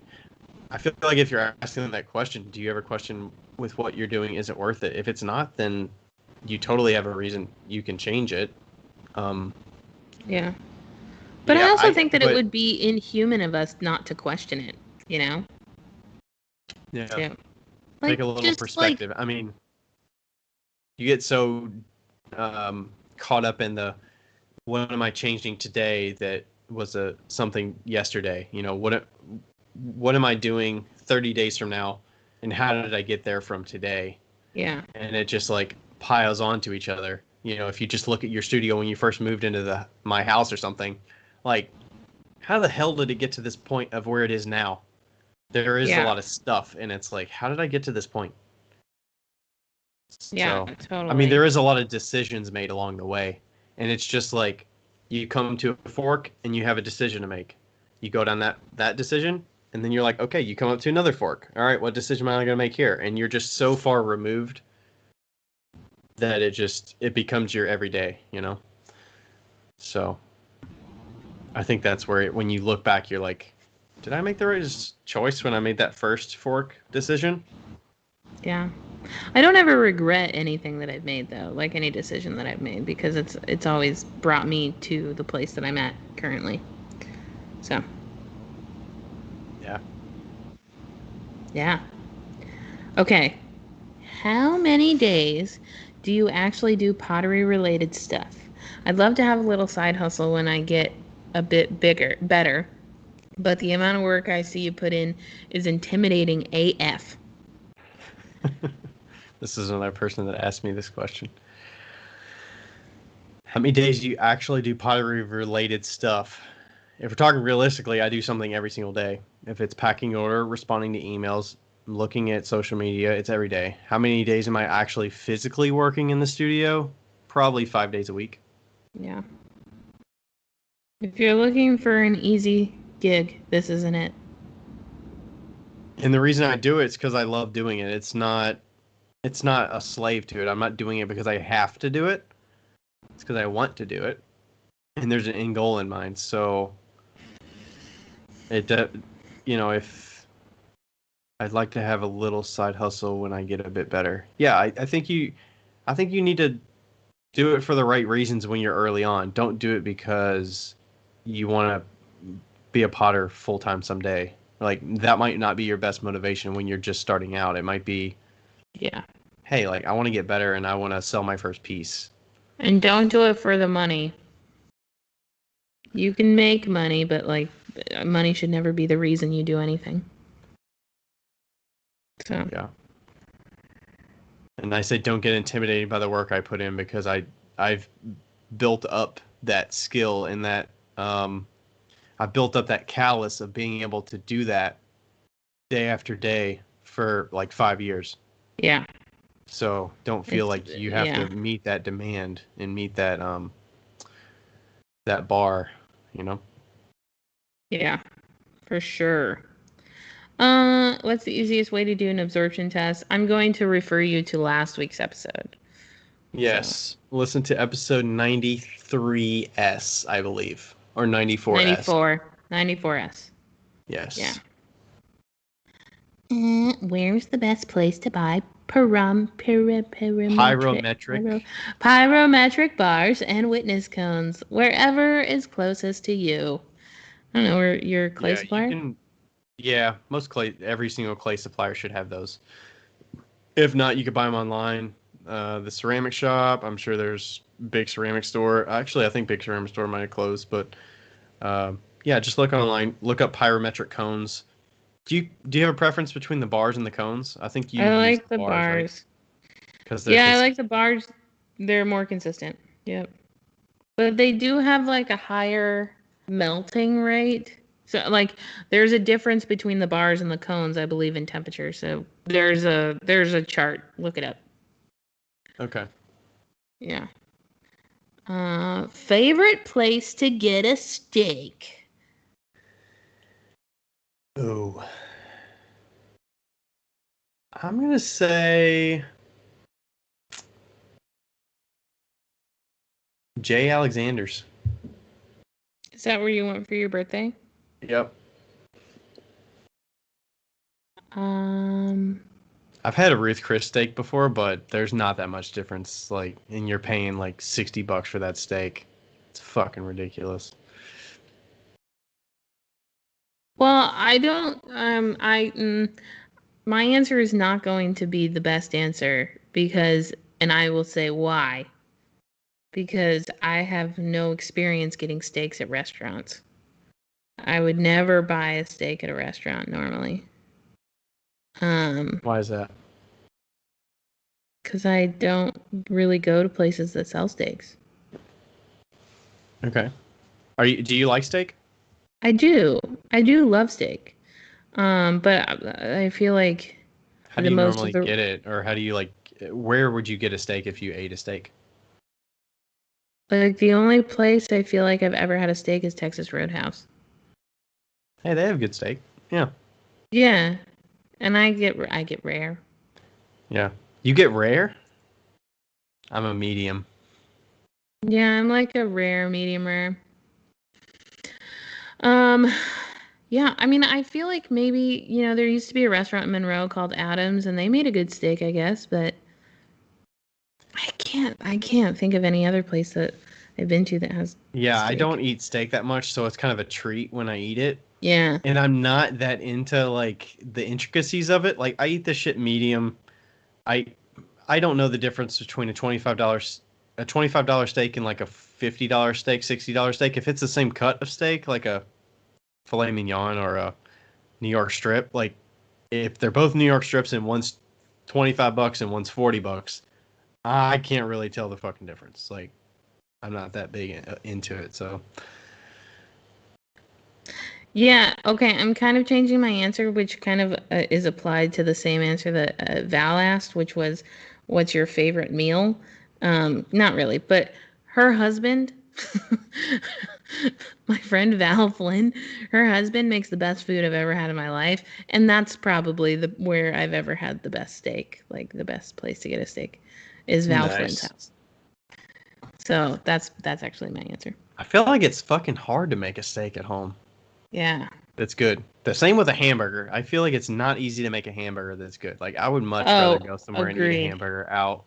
I Agreed. cannot make a good hamburger. Like, yeah, screw They that. taste so different at home versus not. Yeah, mine are always too dry and stuff. Yeah. Okay. Favorite pot that you have ever made, and do you still have it? I do. I wish I would have remembered it. It's actually it sounds bad, but it's actually in my nightstand right next to my bed, and I keep my chapstick in it. It's inside my drawer. I keep my chapstick in it, and if I like take my wedding ring off, I'll like usually put my wedding ring in there. In there? It should be like out on display. It's a oh, I didn't tell you what it is. So it's a hand built tea bowl that we made in college. It was our first project that we did in this primitive firing class. It got wood fired, but it was a tea bowl that you hand built, and we used a tool to like scrape out the inside. I don't know what that technique is, but you scrape all of the solid of the inside of it out Got it. until you have a good wall and stuff. So I kind of did some faceting and stuff on it and got wood fired, and it's got some nice glaze on it and whatnot. So it's my favorite. I'm thinking.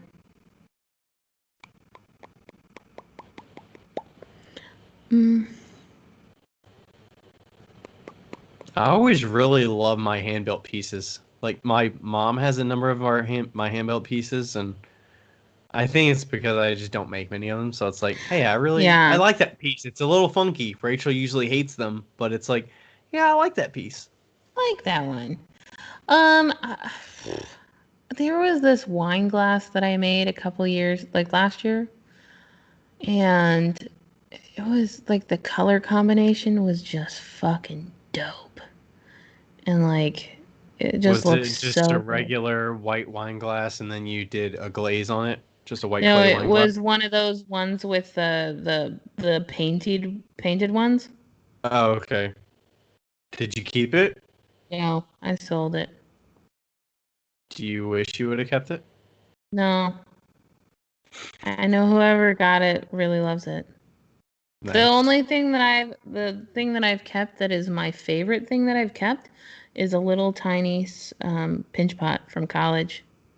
It was from my, no, it wasn't from college. It was from Bruning. Um, it was one that I kept, and I put my salt in it, and it's got little divots, and it's not perfect, and it's Shino with red splatters. Nice. Yeah, Chinos are fucking nice. I love Shino. Chinos are beautiful. Malcolm Davis Chino, king. Mm-hmm. Peach to red Mm-hmm. Chino, love it. So good. So good. Uh, Most embarrassing moment in life and in ceramics. Why did we keep this question on here? Uh, this is gonna be so freaking hard. While We we're thinking about this, somebody asked us about our enneagrams in a question, and I just want to address that now. We're Ryan's never gonna look up his enneagram number, and I probably won't either. Like I have at some point, I probably could You're find it. giving us But homework to do. Like, I'm not gonna yeah, do that. I'm guessing it's gonna be like a 50 question survey, and then it's gonna give us a number at the end. Is that the yeah. way these work? Yeah, that's the way they work. So anyway, the likelihood of that happening is slim to none. I just want to let you know. And Ain't nobody got time for that. I will tell you that my Myers-Briggs number or code is I'm an INTJ. Anyway, moving on. Um, Most embarrassing moment in life and in ceramics. God. Oh, I have this Oh. ceramics one. I feel like oh, you have the ceramics I one? had kind of ceramics, kind of life, but it was a situation that I directly put my foot in my fucking mouth, and I was like, shit. Um, so it was a. I know the person that is not going to listen to this, but it was a get together after a art show that we did for the Clay Alliance, and we were going over the survey reviews with the artists, with the committee that was there, right? That planned it so that we can go over feedback from the artists, and then we could um, figure out what's worth implementing for the next year and using. And I kind of mockingly read one of the answers, and one of the people who said it was sitting right there. Ah, And I had to immediately defend myself and like say, "Oh, well, have you?" And yeah, so way to go, that was Ryan. like foot in mouth moment, and I was like, "Oh shit." And then I'm like, do they just remember that experience and that's always in the back of their head every time they interact with me? I'm having a really hard time remembering a very embarrassing moment in life and in ceramics. Uh,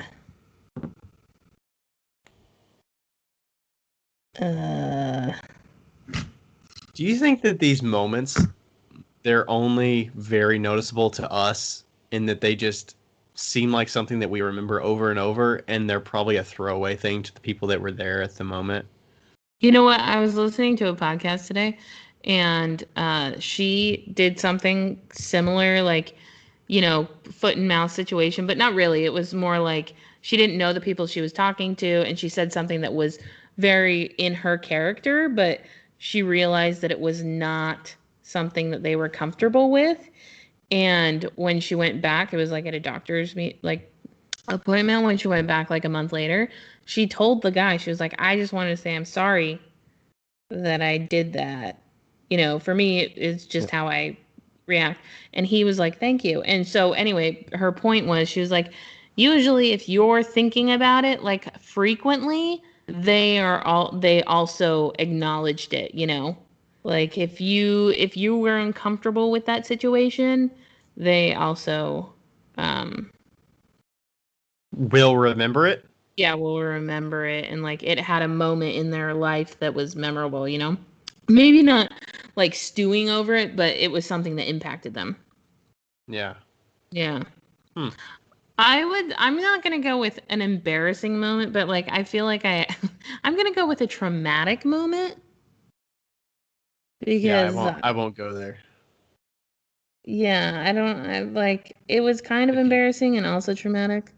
In college, I yeah, we're going to go there. In college, I uh it was my uh, it was my senior year. No, my junior year, and one of my best friends was a senior, and he had a piece in a show, and like in the senior show, and it was phenomenal. But he spent 3 days painting it, but like a whole 4 months thinking about it and conceptualizing it. And I like it was just this thing that like totally blew up, and it was like super.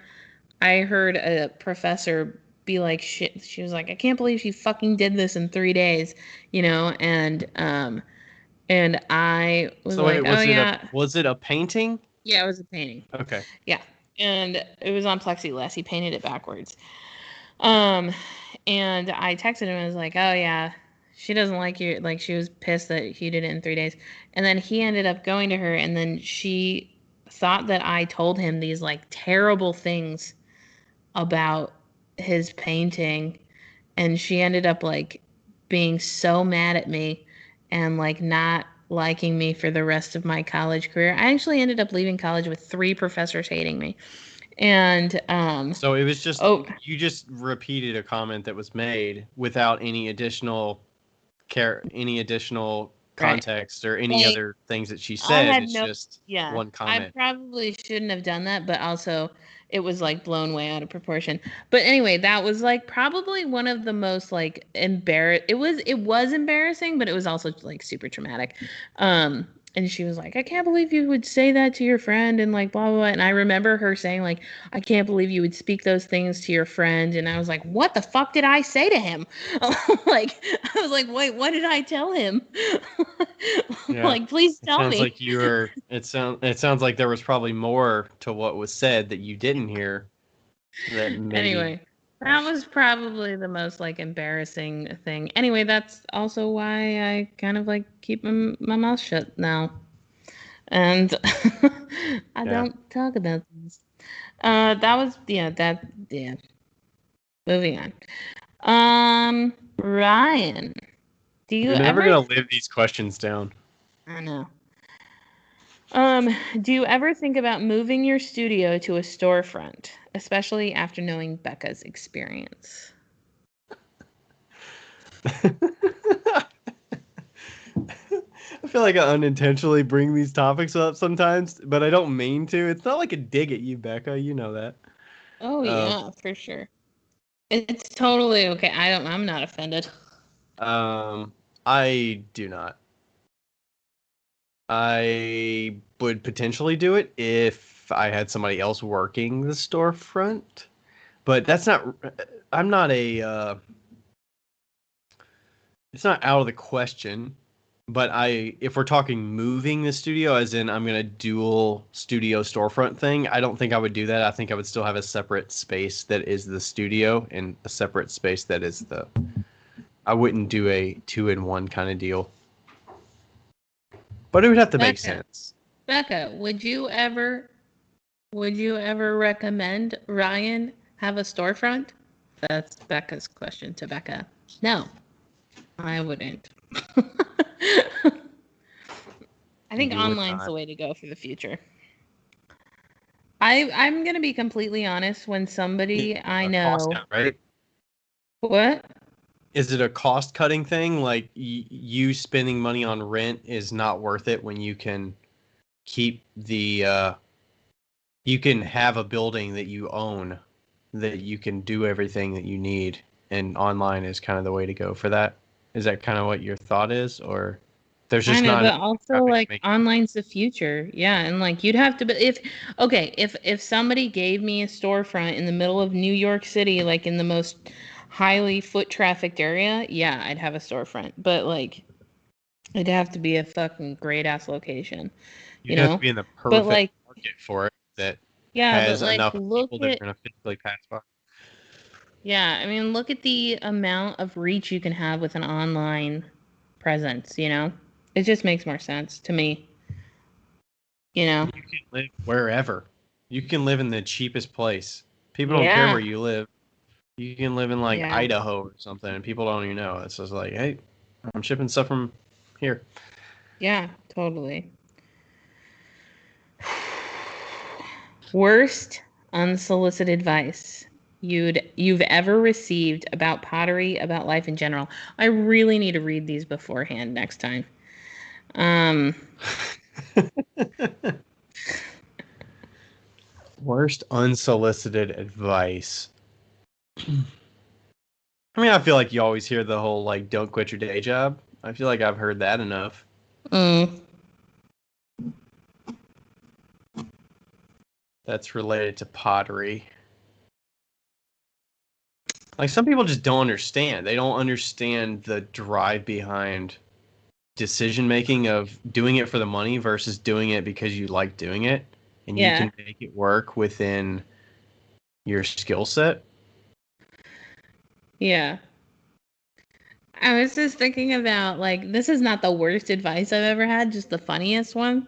I feel like in the past couple years was I was I was at Five Guys like a couple months ago and I was wearing my earrings that I made with um you know the Polymer clay? polymer clay. Yes, I was wearing those earrings and they were the yellow ones that hook. There's two layers of them, and this girl comes up to me and she's like, "Those are so cute," and I was like, "Thank you," and she goes, "You should start an Etsy and sell those."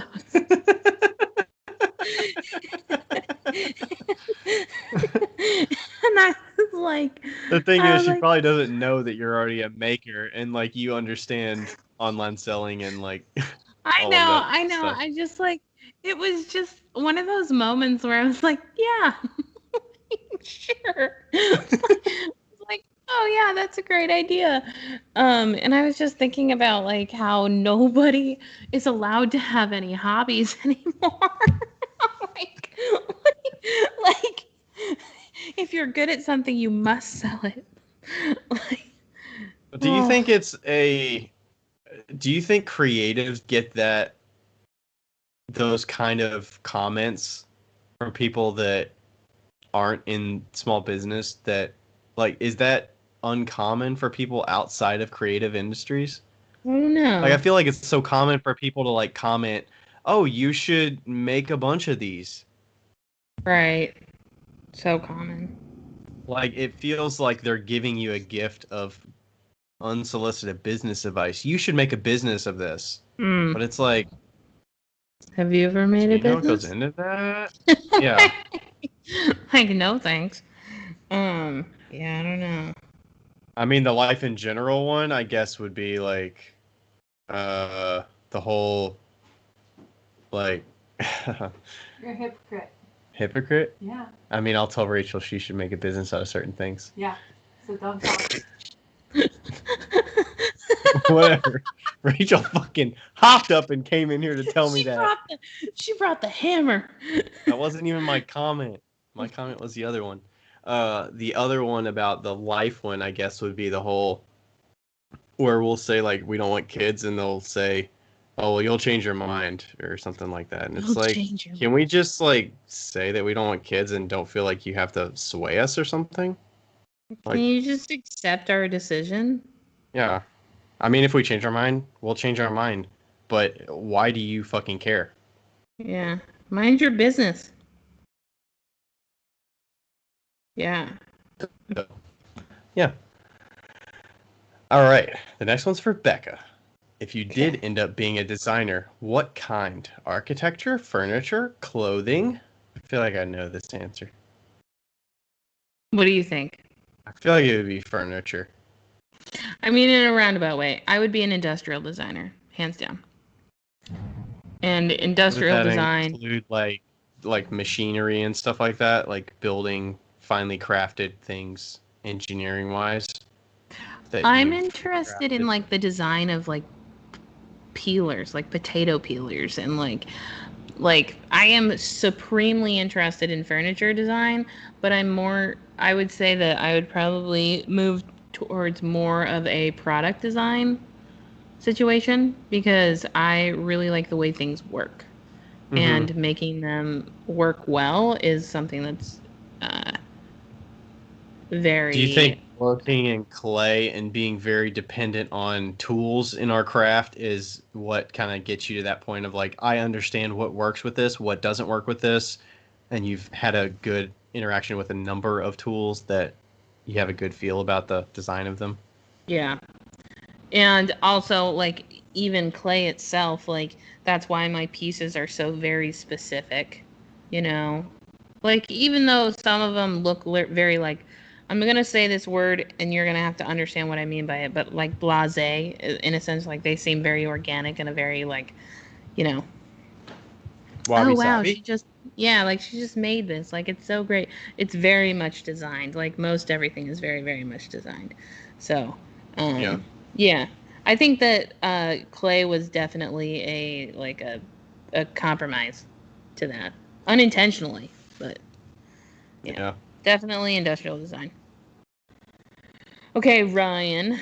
Oh, this is so Ryan, hard. I got this question I never thought about what it would be. if What you is it? had never touched clay, what do you think your side hustle would be? Oh, that's hard. I feel like the only other thing that I went back to a lot. I mean, maybe it's just a college thing, but I always like to play video games. Mm, I don't know if that would be a side hustle. I would assume I would probably be playing certain games and doing the whole like streaming. Maybe yeah. that could have been it, but I would have just been so bogged down with screen time that I'm glad I don't do that. And now I feel guilty if I spend time going away and playing games. Yeah. Not really on my You, phone. I don't feel guilty about that sometimes, but you could be a professional board game player. oh, Is that a would side it be hustle? like Could that be a no? But side hustle? it could be a side hustle to like make board games. Oh my God, that would be so much fun for you. Or also like have like a board game store. Like I could totally see you Oh, doing that. having like weekly board game Oh, get-togethers and stuff. a board game cafe. Oh, there we go. Ooh, that'd be fun. There's some board game bars, and I don't know if it's still around, That's but there's cool. one in downtown Cincinnati. Oh my gosh, we went to that one time. They got so fucking pissed. So like, obviously we like to play the board games, so we get like one drink, drink it, and we're just chilling playing a board game. And they actually came over and were like, "Hey, do you need more drinks?" We're like, "No, we're good." And like somebody else is drinking a soda or something, and we just got water. So they're like, there's other people wanting to get in here, so if you don't order another drink, um, Yeah, that's they just called basically, loitering. I That's get it. called loitering. I get it, but I didn't like it. So Well, you were taking advantage of the system. we were still playing You're this supposed game. We were probably you're there for an hour, supposed to maybe. spend money. We already spent our money. I was overstaying my welcome and the place was not big enough. I get it, but I still didn't like it in the moment.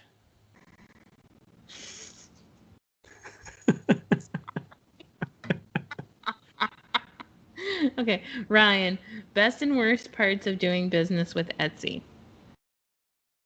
Best. The interface is so easy to make listings, accept purchases, check people out, do the shipping. That is the easiest. Worst is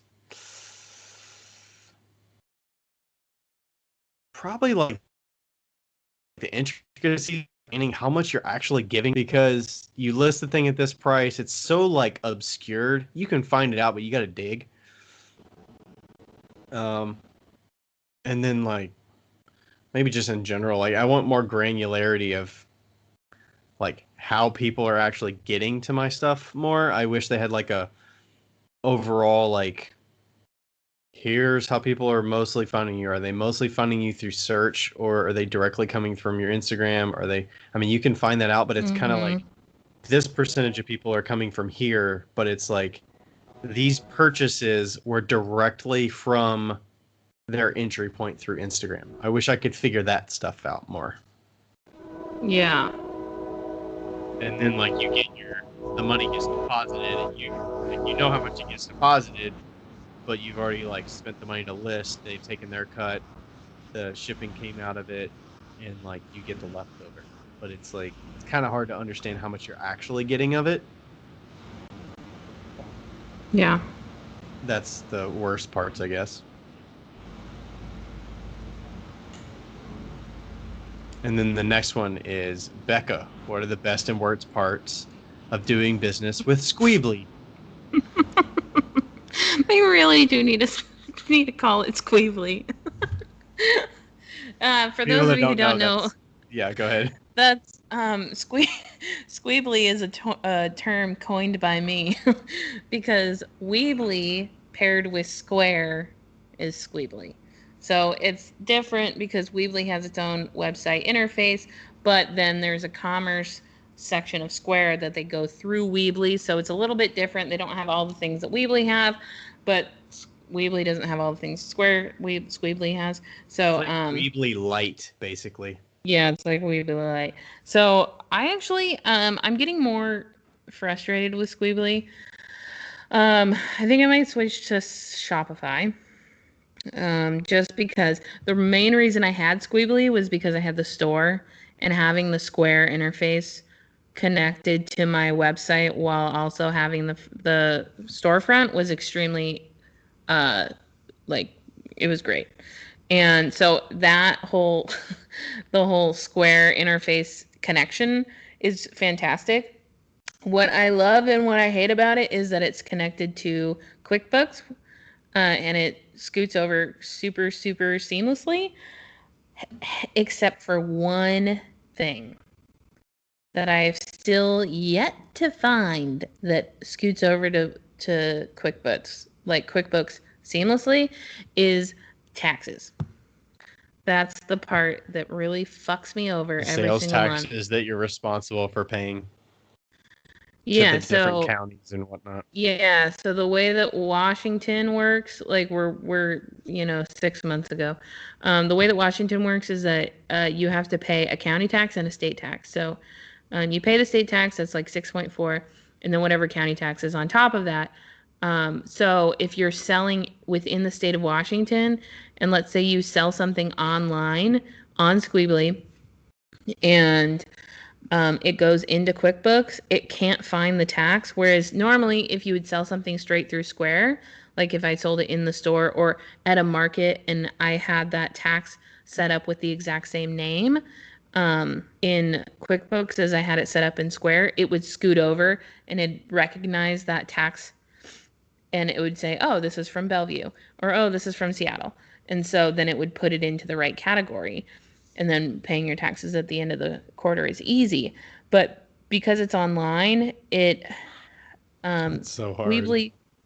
Weebly does recognize the tax, and it charges your customer the right tax, but it imports into Square and then into QuickBooks as an unrecognized tax bracket. And so then you have to go and find, essentially in QuickBooks, you would Are have they to all go and uniquely unrecognized, or are they batched all together in this one unrecognized category?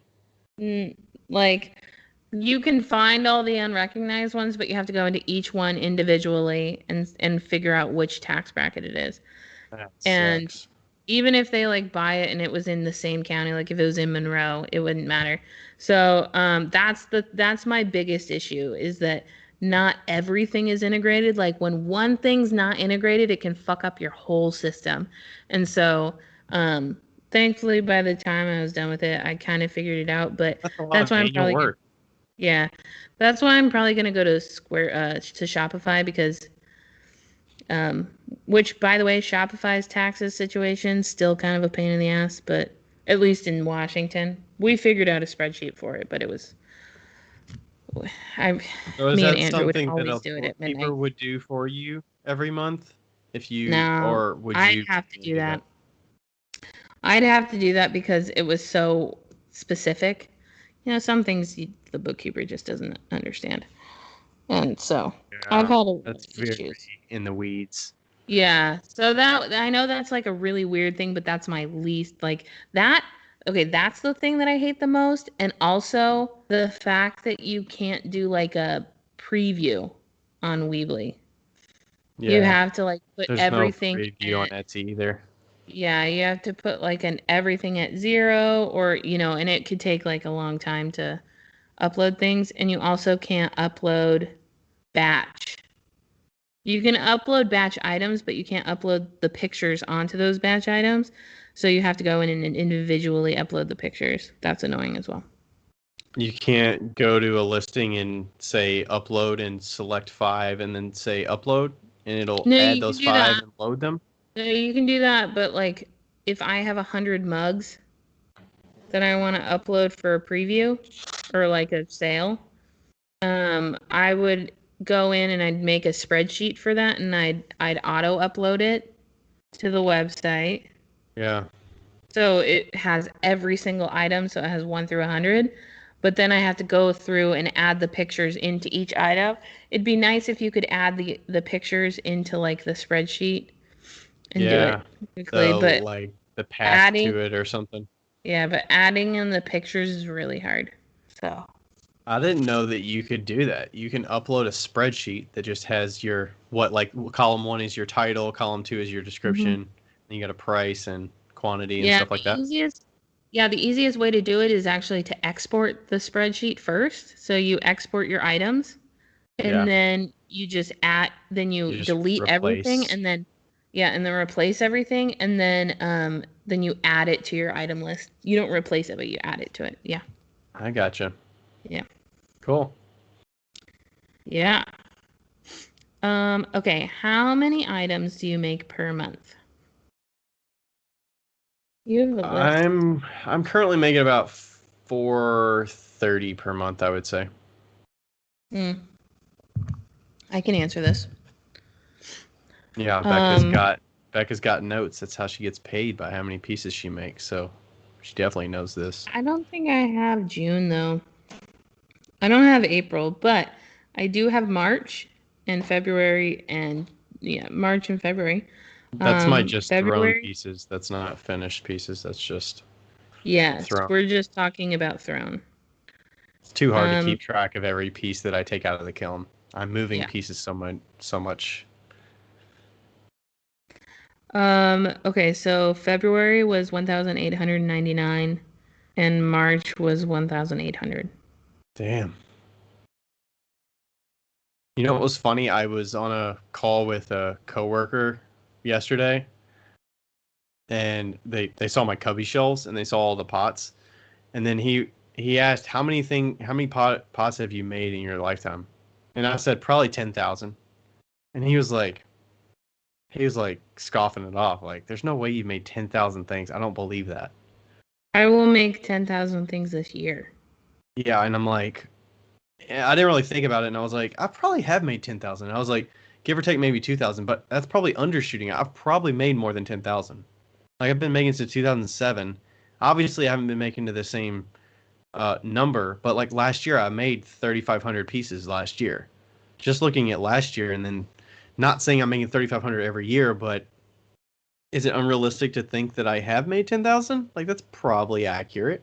I think that's accurate. Yeah. Yeah.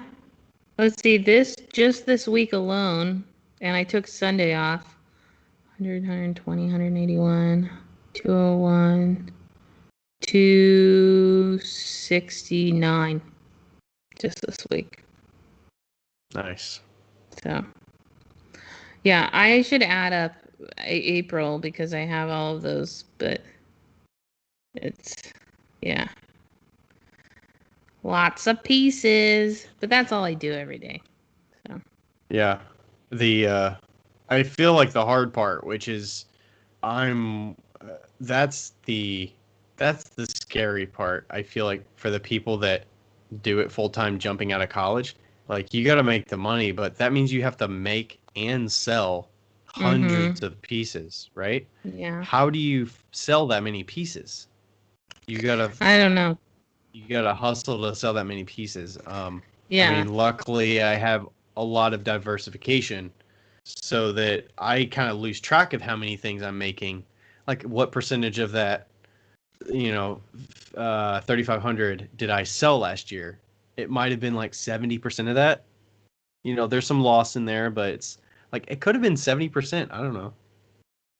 But it also includes a bunch of small things. Like, I don't really know how many I've sold, but it's a good chunk of that. Yeah. Yeah, I know. And like I'm only throwing them. Like I'm not doing anything else. I mean, I trim on Tuesdays, but still. Like I'm not doing it from Yeah. start to finish. Yeah, but like yeah, if you make 1,000 pieces in a month, you have to sell 1,000 pieces in a month.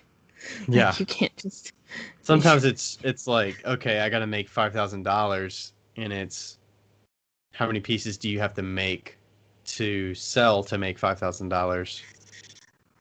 And you kind of go that route, and you're thinking about it that way rather than, I'm not in that situation, but I'm like making for the things that can sell and keeping up with it. And then I see what the numbers come out at the end,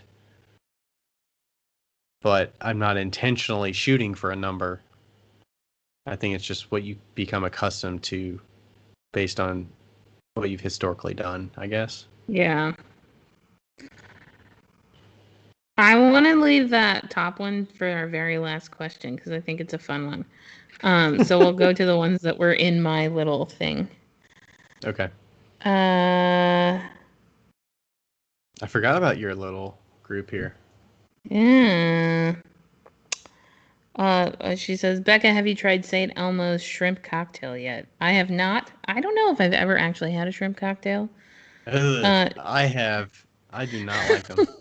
Oh, funny story I about shrimp.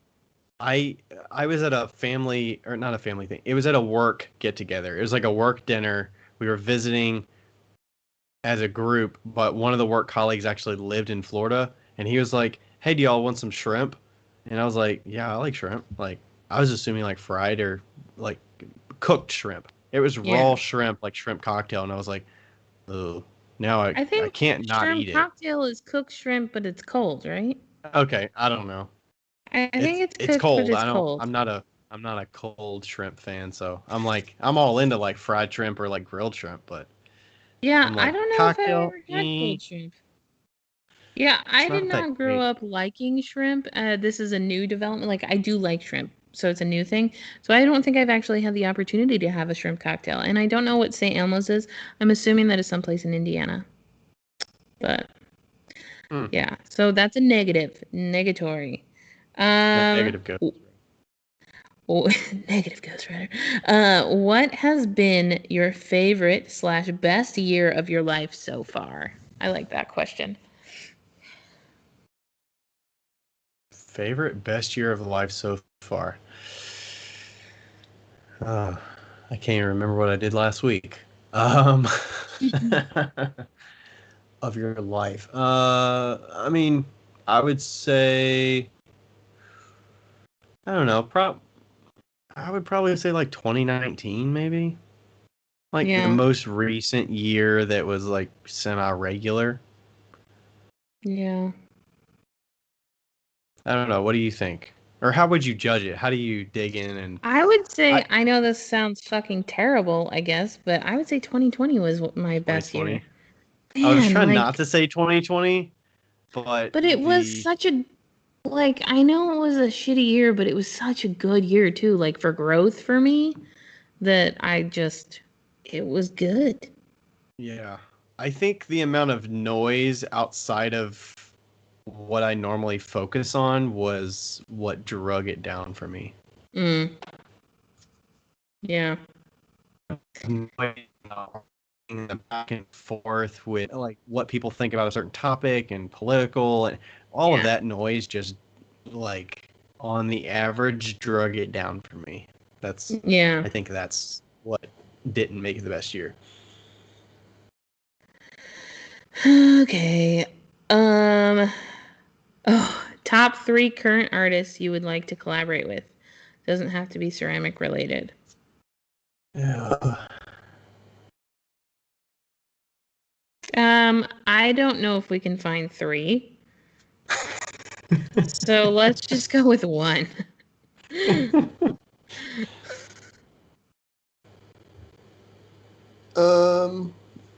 Well, I think I'm gonna do a kind of simple-ish collab with Heidi soon. That should be fun. Oh, fun. Yeah. Nobody's ever asked me to do a collab, but I don't really have any exciting stuff. What would you? I could totally see once you get the painterly, the line work stuff out there. I could see somebody wanting you to do that kind of work on their forms. That's true. I don't know. Honestly, I would love to do a collaboration with my cousin, who's an artist. Yeah, What kind of medium are they in? she's a painter. So, and her Instagram is artfully amused. I don't remember how Yeah. it's. I'm getting a painting from her soon. Yeah, artfully amused. She's just like her paintings are beautiful. That Yeah, reminds me, is there a different art medium that you would do if you weren't doing clay painting for sure. painting? Yeah. Mine would be like printmaking. I always Oh really yeah. liked the process. Printmaking is a cool process for sure. Yeah. Okay, what's your most ridiculous clay fail? Do you want me to go? Because I know this one for me. Yeah. Okay, when I was okay, I have 2. The first time I ever fired a kiln, I fired a bisque kiln, and I did it completely wrong. I think I did it on fast, and it was like a tiny little Duncan teacher kiln, and the cone dropped in like 4 hours. And I was like, that's not enough time. And so I flipped the cone up and then fired it longer. And like everything like fired to cone 6. It was terrible. And then the next one is that I was making a lot of cake stands, and I forgot to remember that clay shrinks. And so I put the cake stand on a shelf, and then I put a half shelf directly under the lip of the cake stand.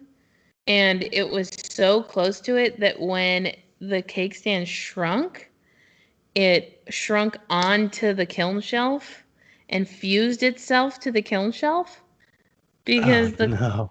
the kiln shelf didn't shrink with the cake stand. So that was like my, oh, I'm such a fucking idiot moment. Yeah. Mine, you mentioned the kiln thing. Mine is probably I didn't understand kiln firing and like how to get to top temperature. So I did one of those where you fire it, you do the whole knob thing with the kiln sitter, and it must have been so close to the last cone dropping, and you keep turning the kiln on. Like the kiln sitter cone never bends, or it does bend, but the physical witness cones in there don't. So I just kept keeping those knobs on and kept Mm. firing it. I probably fired for like 18 hours or something, and it never got there. And I was like, okay, any minute now. I'm gonna keep it on for another 15 minutes. Okay, not there. All right, let's keep it on for another 45 minutes. All right, let's Oh do it my for another god. hour. And by the end of it, it's like 18 hours. It never drops, and you're like, what the hell's going on? So it's like, I think I ended up replacing elements and stuff, but yeah, that'll tell you your elements are done for. Yeah.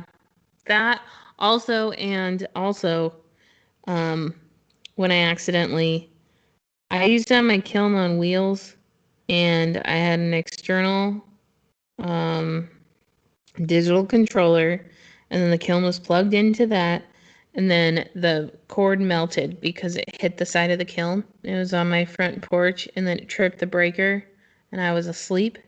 That's why you should fire kiln when you're not asleep. And it tripped my breaker, and then my roommate got home and was like, Becca, the power's out, and I was like so asleep that I was like, just turn the fucking kiln back on and turn the power on. And he did, and then it flipped it again. And then I went outside, and the whole side, the plug was fused to the electronic controller, and the cord was completely burnt. And I had to replace the cord to the Oh my plug, gosh. and then replace the plug in the controller. It was fucking terrible. The only other moment was when my shelf above my wedging table collapsed Last. in the middle of the night because I put too much weight on it, and everything was all over the floor. Oh God. Yeah, that's probably my most epic fail. The whole kiln thing is kind of like figuring out what's going on, but yeah. I don't understand this next question. Do people Do we Go think ahead. no, I think it's mostly for me, like should Ryan be dying? Should Ryan dye his beard? Yes or no? No, I thought it says is Ryan dyeing his beard. No. It's like Ryan dyeing his Dyeing his beard? beard? Yes? No? Yes? No? That's the question. Is it because my beard is red and they're like it doesn't make sense that it's red? I don't It's know. got I like that your beard is red. I think it could be more red. Let's dye it no. more red. It's not gonna happen. Okay, Val says, what's your favorite childhood memory?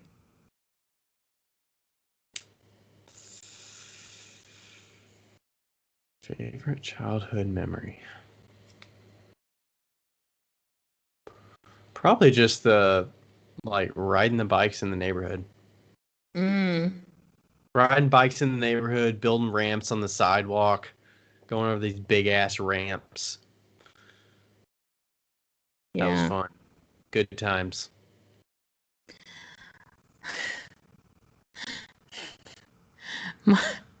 Mine is we used to go to the swamps behind like I grew up in Colorado and like near a lake kind of, and then on the other side there was like some swamps, and we used to go get tadpoles and like frogs and stuff, and like and my favorite I don't like my favorite memory now looking back on it because I think it's so funny is that we would take my mom would buy the Parmesan cheese, the Kraft Parmesan cheese in like the gallon tub, and we would just refill. She'd put it in the freezer and we just like refill the smaller one. And so we had those and we would take that to go get tadpoles like when it was done, you know? And so I had a whole You thing take the full. empty jar, is that what you mean? Yeah, it was like an empty 1 gallon container, and we'd fill it up with like water and tadpoles and dirt and like stuff. And one time I got so mad at my sister that it was like full of tadpoles and I dumped it all over her. Oh my gosh. and that was I think that same day was when we like went up there and my mom didn't know that we were up there and she like came to find us and she was so fucking pissed that we had like gone without saying anything. And then we were like just about to go up. She was yelling at us to get up on the like the hill, and then right when we went up there was a rattler like 10 feet away from us. Whoa. Shaking its tail, and she was like, "Get up here!" And my mom does not cuss, but she was like, "Get up here!" And then we got grounded. I know that seems like a weird memory to love, but it's like just dumping all those tadpoles on my sister was so joyous. Was it indoor or outdoor? Outside. Okay. Yeah. Nice. Also, just generally, there was a lot of houses that were being built in our neighborhood, and we used to play like hide and seek in the houses and stuff, and like go through all the because in Colorado there's a bunch of basements, so we'd like go through all the basements and stuff like that Yeah. when the houses were being We built. That was fun. Yeah, we'd play some like manhunt where people would just go along and then you go around and then people come. I think manhunt was you come to one base and you have to sneak and get to that base before somebody found you or something. I don't know. Or maybe Yeah. that was just a epic hide and seek. Yeah, totally. Okay, what is your favorite color? No. What is your favorite? Orange. What is the ASB philosophy of an African swallow? Um, what's your favorite meal?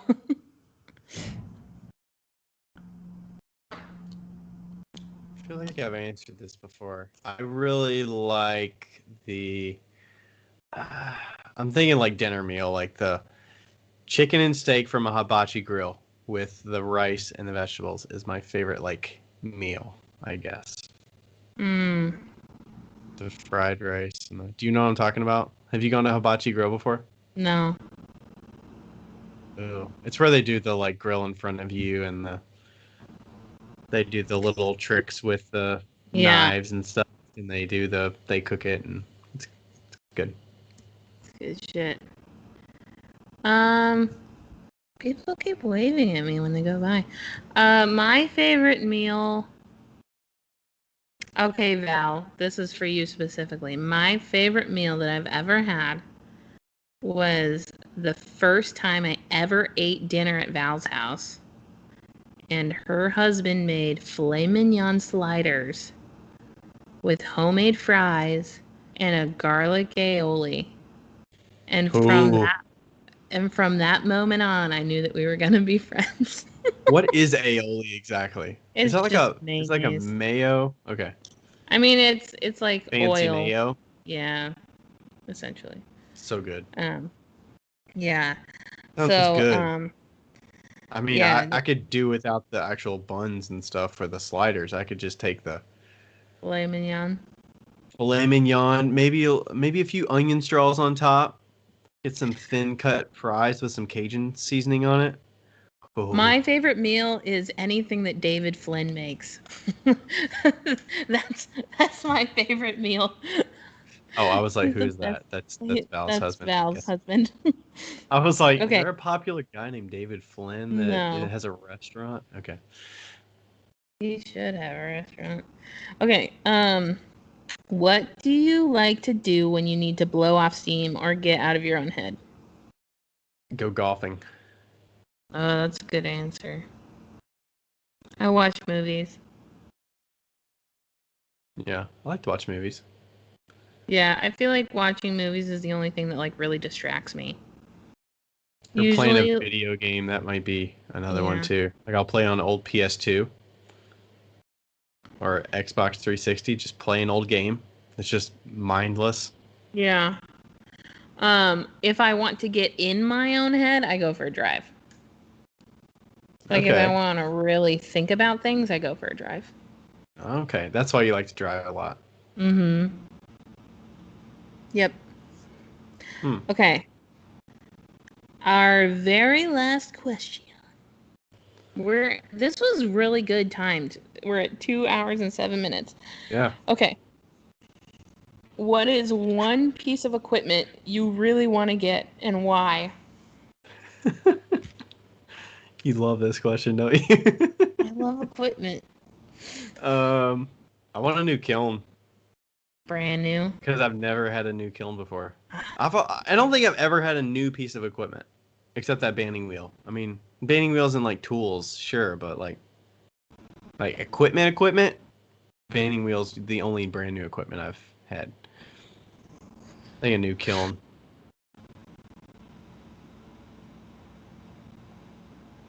Yeah. My answer to why is just I've never had a new one before. That's a good answer. I'm gonna preface this with I've been very fortunate in the fact that I've had a lot of equipment. Like I've owned a lot of pottery equipment. Um, I think the one piece of equipment that I would really want to get right now is like a really fucking good extruder.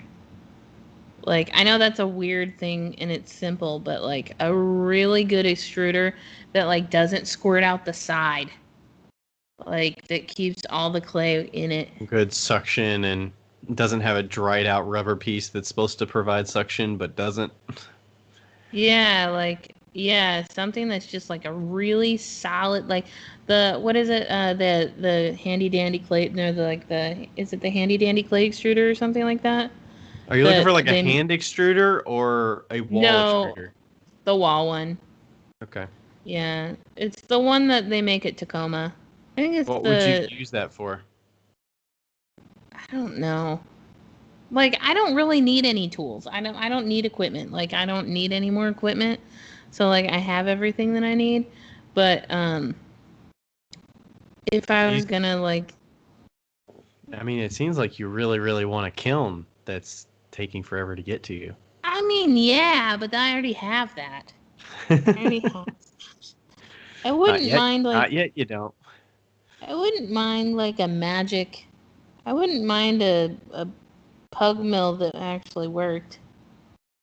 That Ooh, was pug mill's a good piece of equipment. I don't think I would really want it because that's just introducing so much more that I yeah, do not want in my life. yeah. I know it's a lot. I don't know. I mean, like, I guess if I was gonna choose like a weird piece of equipment that I want that I've never had before, that's what I'd want is the extruder that I've never Yeah. had before that like is a bit like a good one, the handy dandy clay extruder. Yeah, but like you said, like what would you use it for? I'd use it for handles, but I don't make handles anymore. So Yeah. Hard to sand things in the round when you have a handle in there. yeah. I just feel like I'm so content with the tools and the equipment that I have. Like I already have an upright slab roller. I already have I a think really amazing wheel. I think when you get so far along that you've had all of the different pieces of equipment and you're like, at the end of the day, you just want a very select few pieces that work really well. You have very few things and Mhm. simplify because you just know what works Yeah. and you're like, I don't need all the excess. Yeah. I definitely don't like what I have in my studio right now is so very thin and like slim compared to what I've had in the past. I don't like my personal stuff. I definitely don't need Is fancy that a stuff for it. matter of reducing complexity and getting distractions out of the way? No, I I mean, think I that think it's just it's nice to get rid of shit. well that I think it's nice to get rid of shit, but also I think that when I moved from um Washington, it really made me look at and also like having that such a large studio and like with all the things, it really makes you look at what you actually use. And what I actually used was two tables, my slab roller, my wheel, and that's pretty much it. I mean like in glazing stuff, but like, it was very simple. And I do wish that I would have kept that small kiln. I'm upset that I sold it.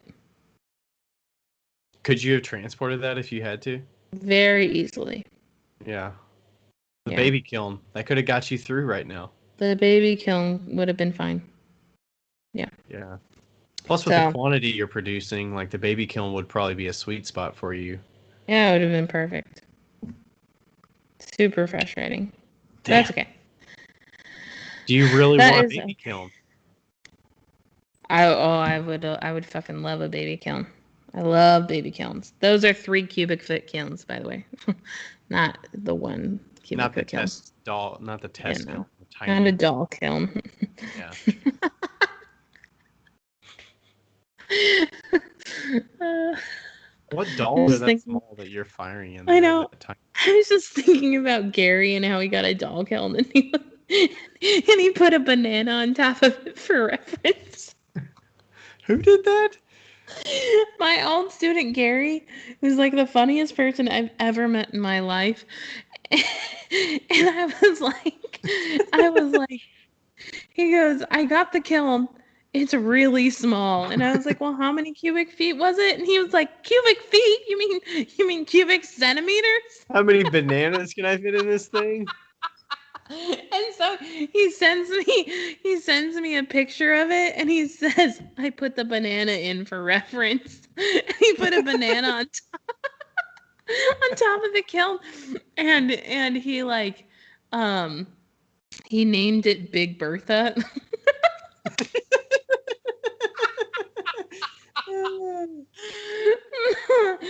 I love Gary. That's funny.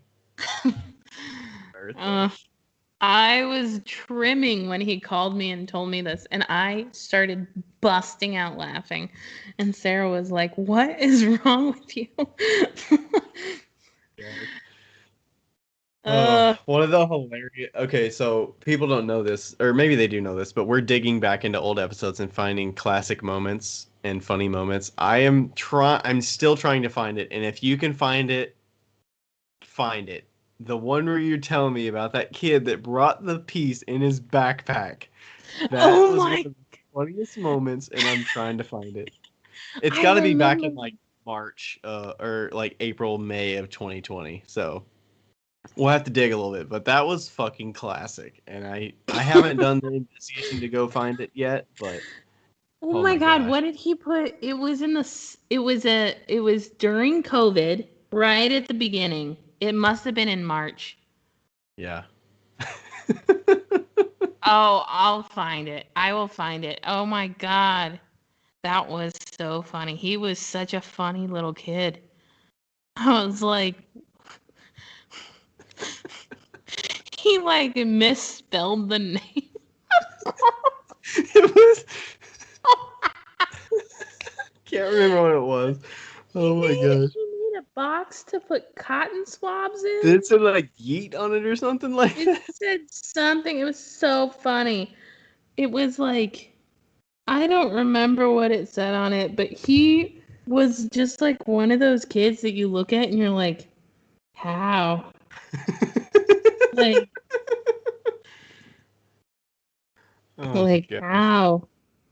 He was just like, you could tell that he like just really cared, but he just wasn't like, he'd be a great stoner. Yeah. Gosh. I forgot about that episode. I'm gonna have to find it. Oh, great. That whenever we release this compilation, I don't all power to you for having to edit that together. That's Thanks. gonna suck. Yeah. That's gonna probably be a multi-week thing. Maybe we won't release that for our 100th because this is probably our 95th, but yeah. Yeah. Well, Andrew's listening to some old ones right now. So Andrew, if you listen, I'll text him if he hears that story. But I think I remember about when it was. I'll look back in my stories. I'm sure I said something on my stories about it. Whew. Classic. God, that was so fucking funny. All right. Okay. With that, we should With that. get going. Yeah. All right. Thanks everybody for listening. Another Q&A episode in the books, part 4. Yeah. Get it. All right. Thanks everybody. Bye. Bye. Okay. What episode is this? 95, I think. No, it's 96. 96 if we include links, yeah. 96. Holy shit. God. Do you think we should do you think once we get the link episode out and kind of let it go a little bit that we should ask her about if they're interested in doing any kind of sponsorship thing or something? Oh, yeah. I don't We know if could. she would be or not. We could. She seems pretty laid back about it. She might see the value in it. All Yeah. right, this is Q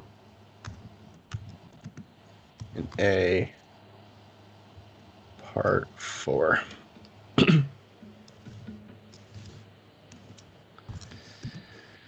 Part 4. Yeah, so what are you thinking for I was actually thinking the other day when I was finding these out, I'm like, "Oh my gosh, I remember these moments and they just make me laugh so hard." And I'm like, "Oh my gosh, when we get these together, it's serious." And I almost feel like we need to release it and then like maybe we don't listen to it together, like initially, and then we. I don't know. I kind of want to like listen along and like comment on some of these moments. I know. I I'm feel gonna like stop that would be